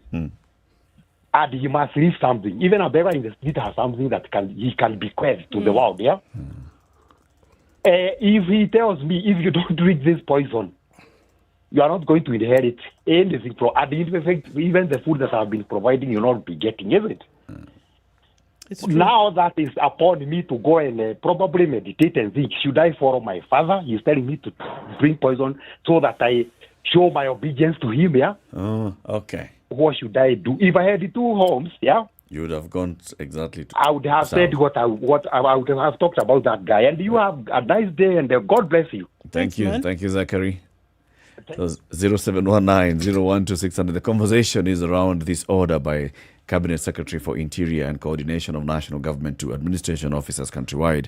Says when the president issues a direction and says, this is the direction we are taking, all of us, lockstep, that is the direction we take. It doesn't matter your own preferences. So is C.S. Matiang'i talking politics or C.S. Matiang'i talking administration? 0719-012-600. Richard in Thika, good morning. Morning, Tim. How are you? Good morning. Good morning. I want to contribute first about the COVID thing. Because I come from a place where the vaccine is available. Okay. Where is this? So I'm in Thika. I went to visit my relatives. They told me that they were brought the vaccine at their doorstep. By whom? I did follow up. So, when it comes to availability, that's more of a logistical problem. That's my opinion on that. Okay. And then we go back to our social media scientists. Now, those are the ones I interact with a lot. I don't know people who can't get it. I know people who are hesitant to get it. And that is a feature of the times we live in, basically. So there's still many people who are hesitant. Are they hesitant to the concept of vaccine or are they hesitant to this particular vaccine? This one, because these are people who have grown up getting everything else. So they're not anti-vaxxers. They're just not sure about the available COVID vaccine. Yes. Okay. Now for the other one, I think you said it appropriately. We are all clever people. You can figure it out. Yes, that's all I can say about that. Thank you, Richard. 0719-012-600. Is it a political order? Is he telling them, okay, the president has appears... let me just read what the Standard is saying. This is a story by Peterson Githaiga, which has, of course, been approved by the editorial board in the Standard. President Uhuru has, in recent past, given clear indications that he supports the ODM leader, Raila Odinga, to succeed him next year. So, with that, are we saying that then Matiang'i is saying president has shown us the direction of the wind? Blow there. And all of us then should then sway in that direction. Is that what he's saying? It's 9:30. Let's take a break. We'll be back shortly and pick your calls on 0719-012-600.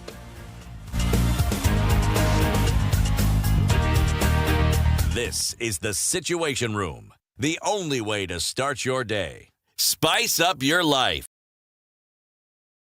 102.5 Spice FM, Kisumu. I hope you don't believe that a hustler is a poor person. Hustler is a person who is making a living through hard work. The group of leaders we are having now, Kenyans, listen, the chemical composition is the same. You will mold them to ODM, then NASA, You mold them to Kanu, mold them to Jubilee, mold them to any other different color sometimes, but the chemical composition is the same. It's not about me as Nurdin Haji, but it's about the constitution that I swore to protect. So when individuals attempt to hoard those powers and they want to be investigators and also prosecutors, then of course I have to defend that position because that position is in the constitution and that's what Kenyans wanted. I'll tell you what happens is that when you ignore court orders, you're creating and quoting anarchy. Then you create a very dangerous precedent. A story is told of the first president of the country who also went to visit Mathare, presidential tour. And of course, he went to this place and he introduced himself. So one of the enemies says, hata wewe kuna jina kama yangu.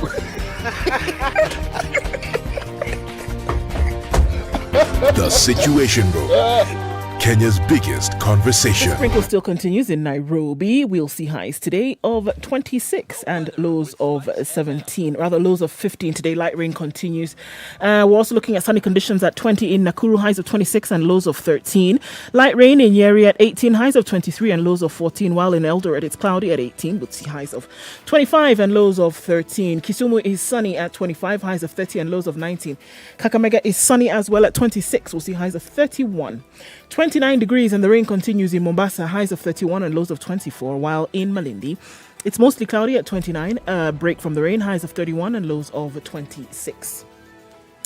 Looking into Kampala, it's cloudy at 23, highs of 28 and lows of 18, and Dar es Salaam is raining at 23. We'll see highs of 30 and lows of 25. Lagos is sunny at 26, highs of 34 and lows of 25, while Joburg is still raining at 16, highs of 22 and lows of 12. Light rain in Kinshasa this morning at 23. That'll be today's low, going to highs of 29.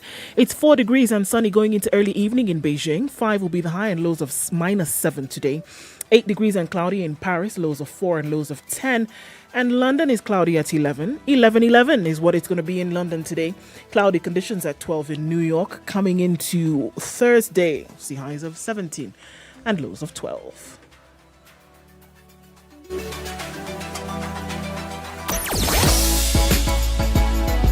Sugar and spice and everything nice. SpiceFM. Spice up your life. Wow. Mombasa Road, and we're looking at it coming from the SGR out towards, before the SGR, the Weighbridge, out towards the SGR, and then beyond, an issue there. Wow, it's really a thing today. So 15th, some parts of that road should have opened up. It looks like that part is still closed. The area around General Motors has opened, and that was not too much of an issue. We're going towards North Airport Road, out towards Embakasi, and then towards the pipeline and the Donholm interchange there. Quite hot and heavy. In and outbound on Lunga Lunga today, causing a problem. Inbound on Jogo Road, there it continues. Huru Highway looking a little bit better, but Gong Road has an issue today, and this is just at the entrance of Haile Selassie there as you're leading into the city. So traffic hour not over just yet, still continues, especially into the CBD. Let's talk through the morning. Spice FMKE on Twitter, text 40127. We'll try to keep things moving.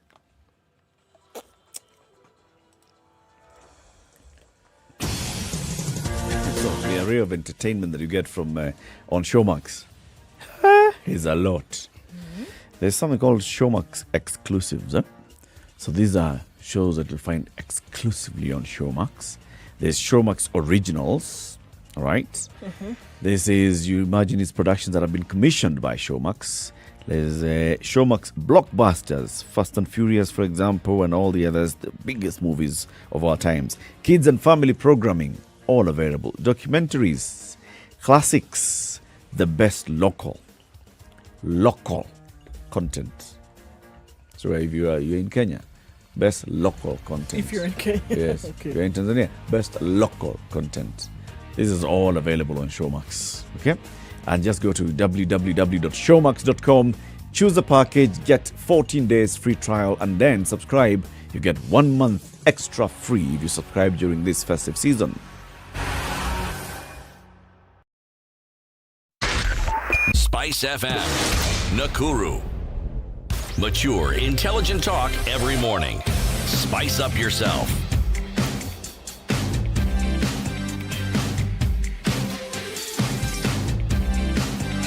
Mornings done right. All right, 24 94.4. minutes to 10. We're talking to intelligent people who already know what they are hearing. So what are you hearing, you intelligent people? When you hear the CS for Interior telling chiefs and administration officers, when the president says turn left, you turn left. I'm telling chiefs and their assistants and the deputy county commissioners, we must support the president's direction. When the president forms a queue and gives the direction of leadership, we in the security sector must be the first to follow. You are clever people. That's why I'm telling you. That's why you're wearing a uniform. We can't give our uniform to fools. You are intelligent people and you understand what I'm saying and the work we are doing. Let's govern the country and plan things well. Is this interpreted to mean that we are taking the political direction that the president has taken? Well, in terms of an election, always obviously the president being a political leader of the country, is the direction he takes is political. Sure? You're intelligent people. Yeah. Is it okay? Okay, so let's look at it this way. Regional commissioner, county commissioner, deputy county commissioners, all these ngaos are not appointees of the president. They're not. They are employed. They form a structure. When President Uhuru Kenyatta leaves office next year, the new president who comes in will inherit them. Yes. And he cannot change them. He can't say, okay, now you, all of I you don't like go. you guys, I want my own guys. Yes. The new president will come and he'll fire everybody in his cabinet and maybe appoint afresh or reappoint. Okay? Those are appointees. These are public servants. Must they obey all commands that come from their leader? They're not duty bound. Ask yourself a simple question. Eh. By the time somebody gets to principal senior chief, okay, or senior principal chief, that person has seen a lot in life and they're not in their first youth. Yes. So the question such a person might ask is not can they, but what are the ramifications? If they don't. Yes. That is the more pertinent question. Now, you may think you cannot sack the chief. Actually, you can. When you are in the public service, as it has been understood, one of the things that is mandatory in rising up in the public service is towing the line and showing how much and how effectively you can suck up to your bosses. And sucking up is demonstrated by obeying what you are told. And if you take it even beyond what you've been told and you show a certain degree of creativity, then the likelihood of you rising fast is very high. Our history is replete with people who've been in that position of public service who, it is said, rose because they understood this basic principle. So, if you are a chief, principal chief, you would understand what you are being told. That should you expect to rise up, after all, we still have until August. There are many months to go. Who knows what might happen between now and then? More importantly, if you are to follow dictates, and there are resources that you require to follow these dictates, we are not telling you, but we are also telling you that you will be in a position to carry out these things because it is understood. When you carry out these orders, they require resources. So, it is a loaded message. And it's a loaded message to everyone who has the title of chief, whether the assistant chief, whatever you want to call it. It is a message to all of them. And it's a message they will understand with great clarity. Let's put the question another way. What will be the ramifications of chiefs not following instructions from above? Directly? Yes. Nothing. No, to the country, not to them. To this system that we call government. Not this structure. This structure that we call the administration structure. Imagine the people at the top, the CS, the PS, are issuing instructions. So this is what we want to do. We want, for example, to ensure that we secure Laikipia because of cases of insecurity. Report the incidences that you're seeing. Report so that when we can see how to deploy. When we are deploying officers, they come, they are under you, they are reporting to you, you're giving them instructions. These are the instructions to give to them. What would be the ramifications if a deputy county commissioner, as chief, as senior chief, decides, Matiang'i ajui mambo, mimi ndio najua. You've asked and they start doing something that is contrary to that direction that's come from above. Eric, I am the one who said that by the time somebody's talking to the chiefs and telling them to report to them directly, they are abrogating what you got laid down procedure, isn't it? I'm However, actually not even focusing on that. No, I'm the one who's going by that because I want to answer your question. But inherent in that particular statement is an understanding that some of the people in that chain of command who may be higher than the actually chief may not necessarily follow those dictates, may have their own agenda. You mentioned Laikipia. There have been rumors that it is people who are in the public service. Some of them senior intelligence officers, some of them police officers, some of them in the army, some of them in government. In the administration. Yes, it has been argued that there are people within these setups who are responsible for the problems that we have. Now, if you're relying on these very same people to report to you, they will not report to you. So you tell the chief who is, as we say, on the ground, and he knows who is who, knows what is happening, they will report to you directly. So you're getting unfiltered intelligence. You unfiltered completely. That is the message. Now, it may have been said in a way that doesn't bring out that particular message, but it also, the implication is that you can't trust information if it goes up the chain. Broken telephone situation. By the time it gets to me, my goodness, it has very many things that have been added to it. Some have been removed. So I'm not really sure. Now, you ask the question, what would happen if the chief decided not to comply? Now, if they decided not to comply, one thing that is obvious is that if there was a problem, you would actually be directly blamed for it. Now, if you are directly blamed for it, action can be taken against you. Case, again, as you say, like in Laikipia, you're a chief in charge of a certain particular area, and there are problems, and you hadn't reported it, and you hadn't done what it said. And it comes to the attention, because you're not the only one who lives there. It'll get to the attention of the authorities who are higher than you. And you ask a simple question, and why did you not report this? That'll be the beginning of the end of your career.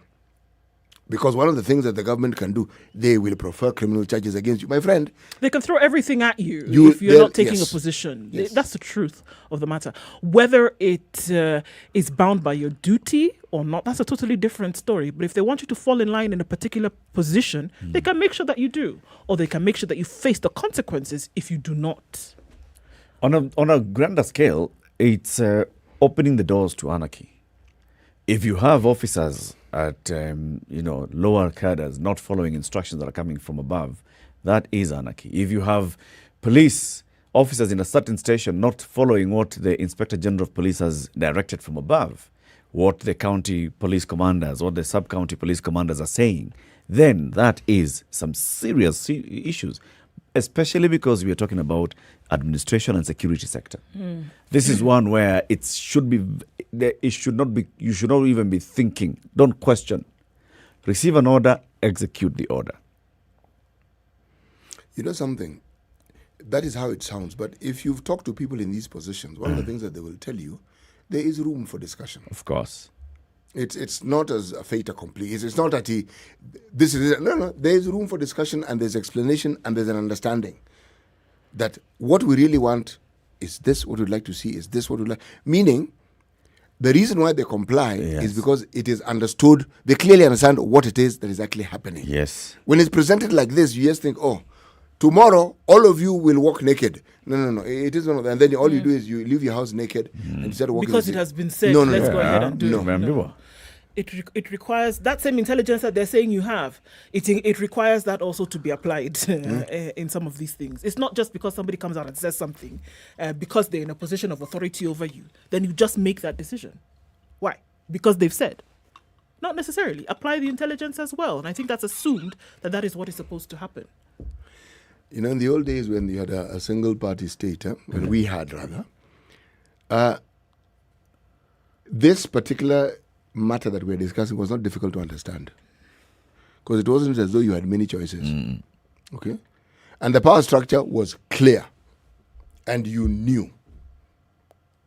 And you knew that if you didn't toe the line, best case scenario, you'll mark time. You'll never move from that particular position. Or you'll get some posting that will actually shock you. Or you will simply not get posting. All I'm saying is this. Whenever you hear such things being said, there is what I read and how I understand it. And then there's something small that I must say to be fair. There's probably what was meant. Okay?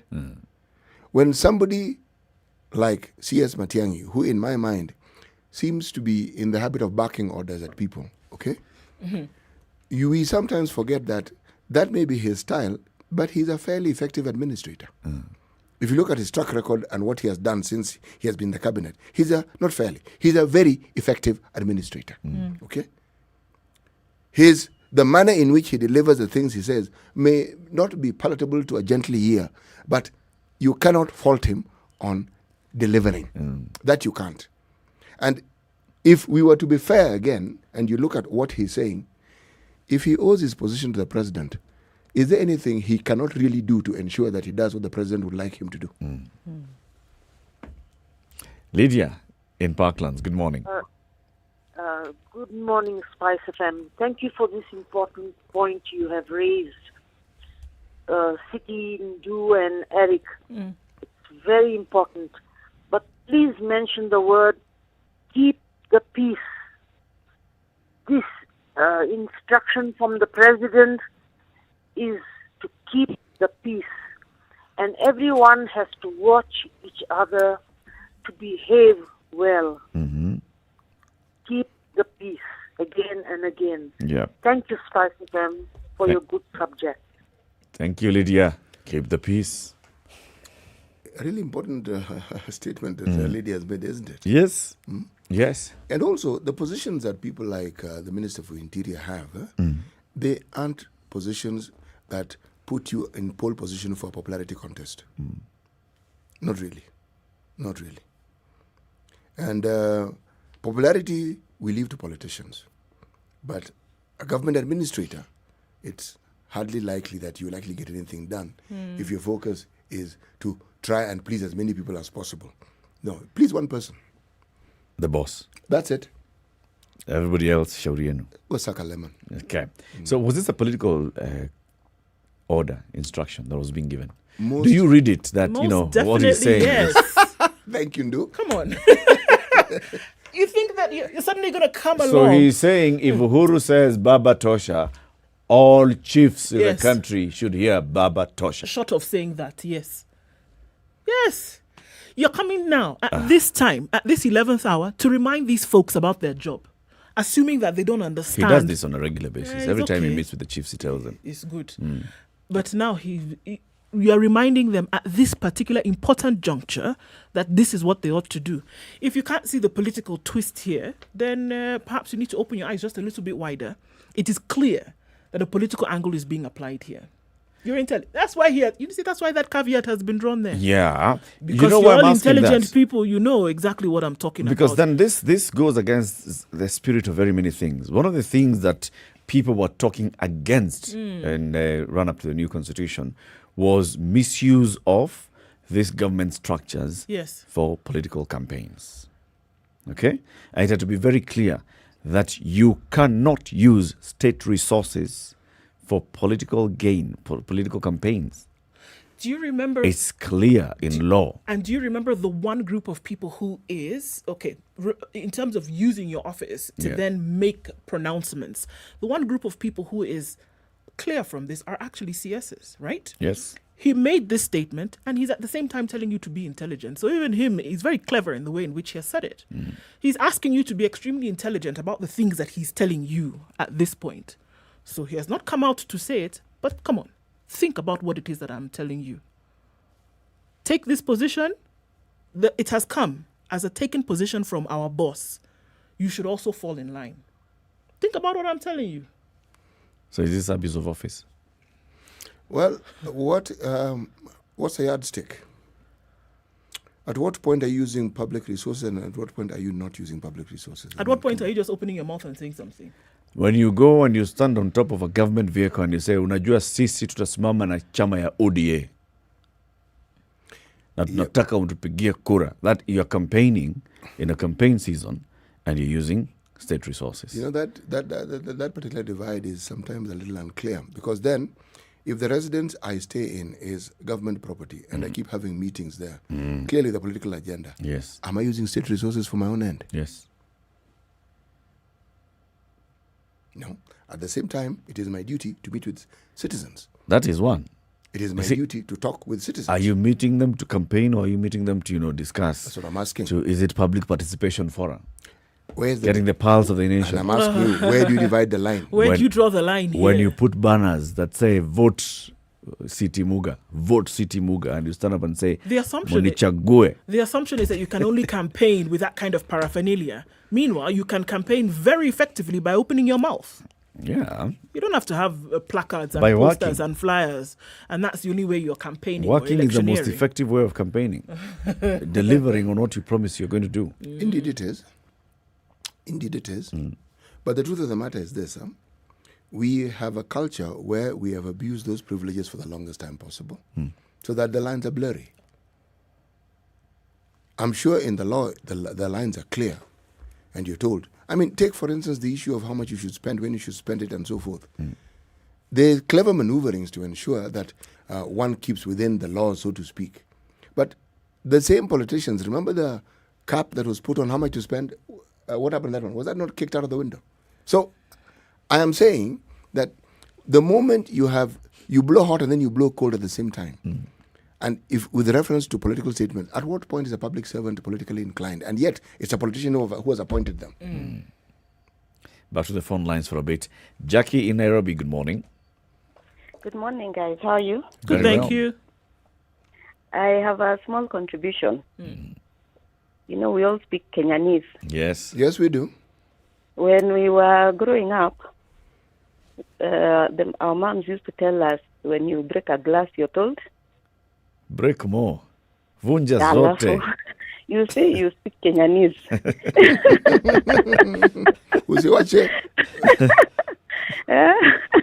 Or we used to be given, when visitors are coming and food is on the table, but you can't touch, you're just given a look. Yep. My son used to call it the mom look. So we all speak Kenyanese. Yes. But at the end of the day, it's up to interpretation. The gentleman is doing his job. And the fact is, when you're in the little cubicle voting, you're on your own. So how you vote is up to you. Then only little issue here, though, Jackie, is that the people he's addressing are people who play a big role in security and also in you accessing all the services here that we're talking about. So it's not just their final decision at the ballot. It's everything else that they do in the lead up to that, you going to the ballot. They can't influence you in how you vote. They can't influence. I mean, that is a power they don't possess. And at the end of the day, we're also assuming that's what he meant. When a woman says, "I'll be right back," a man will respond, "I'll be left winger." So interpretation is diverse. Depends on where you are. Right and back what's and going left to wing. hear. Hey, Jackie. Thank you. Have a good day, guys. You too, Jackie. Anthony in Mombasa, good morning. Good morning, my friend. How are you? Salama sana, mheshimiwa. Okay. What I wanted to emphasize on, in as far as I know, the presidency is a symbol of national unity. Yes. He might expect or he might or be willing to leave the country in a certain position or direction. So even Daniel Arap Moi also tried it in 2002 with Uhuru Nakazi. But people decided otherwise. So I believe even if His Excellency Uhuru Kenyatta is willing people to follow a certain direction by using security apparatus and all that government apparatus are concerned. The stage still remains with Kenyans. What is their position? So in as much as we are going to try to talk of discussing this and that, but we still have the mandate come August 9th. So I want to tell Kenyans that their position, their minds, their conscience should remain untouched. They have to do what their conscience tells them. If they feel that the president is well with his suggestion, then so be it. But as far as my conscience tells me, we are in a democratic space, and we have to be given that space to choose whatever is right for us. All right. Anthony, as a candidate, Yes, I'm a candidate. don't you feel a bit worried if a chief receives an instruction that says this is the only direction we shall take? You said you're vying with what? A Kanu ticket? On the Kanu ticket? Yeah, Kanu ticket. I'm a Kanu candidate. Now Yeah. imagine if the chief, the DO and all are given instructions, give more prominence and support to ODM candidates, for example. Well, that is the time I will revisit my conscience. I will tell my position is this, and I will, in as much as I respect the president as a symbol of national unity, my conscience still tells me that I have to stand with it. Okay. Yeah. Thank you, Anthony. So let me add something. Remember, a chief in Rift Valley will also submit to what the executive is saying. But he has to go slow because the volatile environment he is living or they are living in does not allow them to look elsewhere. Okay. So they have to go slow because they don't have security with them every time. They've got to be conscious. Thank you, I Anthony. hope you are understanding. Yeah, we're intelligent people. Asante sana. Thank you very much for all the contributions this morning in the Situation Room. We'll be back tomorrow, but let's hear the day's proverb, the 2 words, and tell us why. Kawia ufike. The understanding, at least my understanding of this particular proverb, is primarily this. Caution is an excellent ally if you want to achieve a certain goal. Yes. So kawia is, in my mind, my interpretation of it is, be cautious. Yes. Do not be in a hurry to make decisions. Take the time to think things through before you actually not only make a decision, but make a decision and then move with that decision. Okay. Yes. Now that we've just been talking politics, it reminds me of the president the other day talking about young people and their rush, and then this mzee who will come slowly and pass. Is the president your friend as well? It's okay, just tell us. It's no problem. It's okay. Rather than for us to get shocked later. The questions you people ask. The president is a personal friend of City Mugas. And they were discussing this, and in fact, City was like, there's a proverb for that. There's a proverb for what you're saying. Thank you for tuning in to Kenya's Biggest Conversation. Join us tomorrow morning, 6 a.m. to 10 a.m. We'll be back here, God willing. I will not be in myself, but Ndu and City will be here. I'll be back on Monday. But the conversations continue. Now until 11, music. And then Yolanda and DJ Absolute will be here. Sugar and Spice until 2 p.m. Quatch from 3 to 7. And then the adults in the room from 7 to 10 p.m. Have a lovely day, folks. It's now 10 a.m.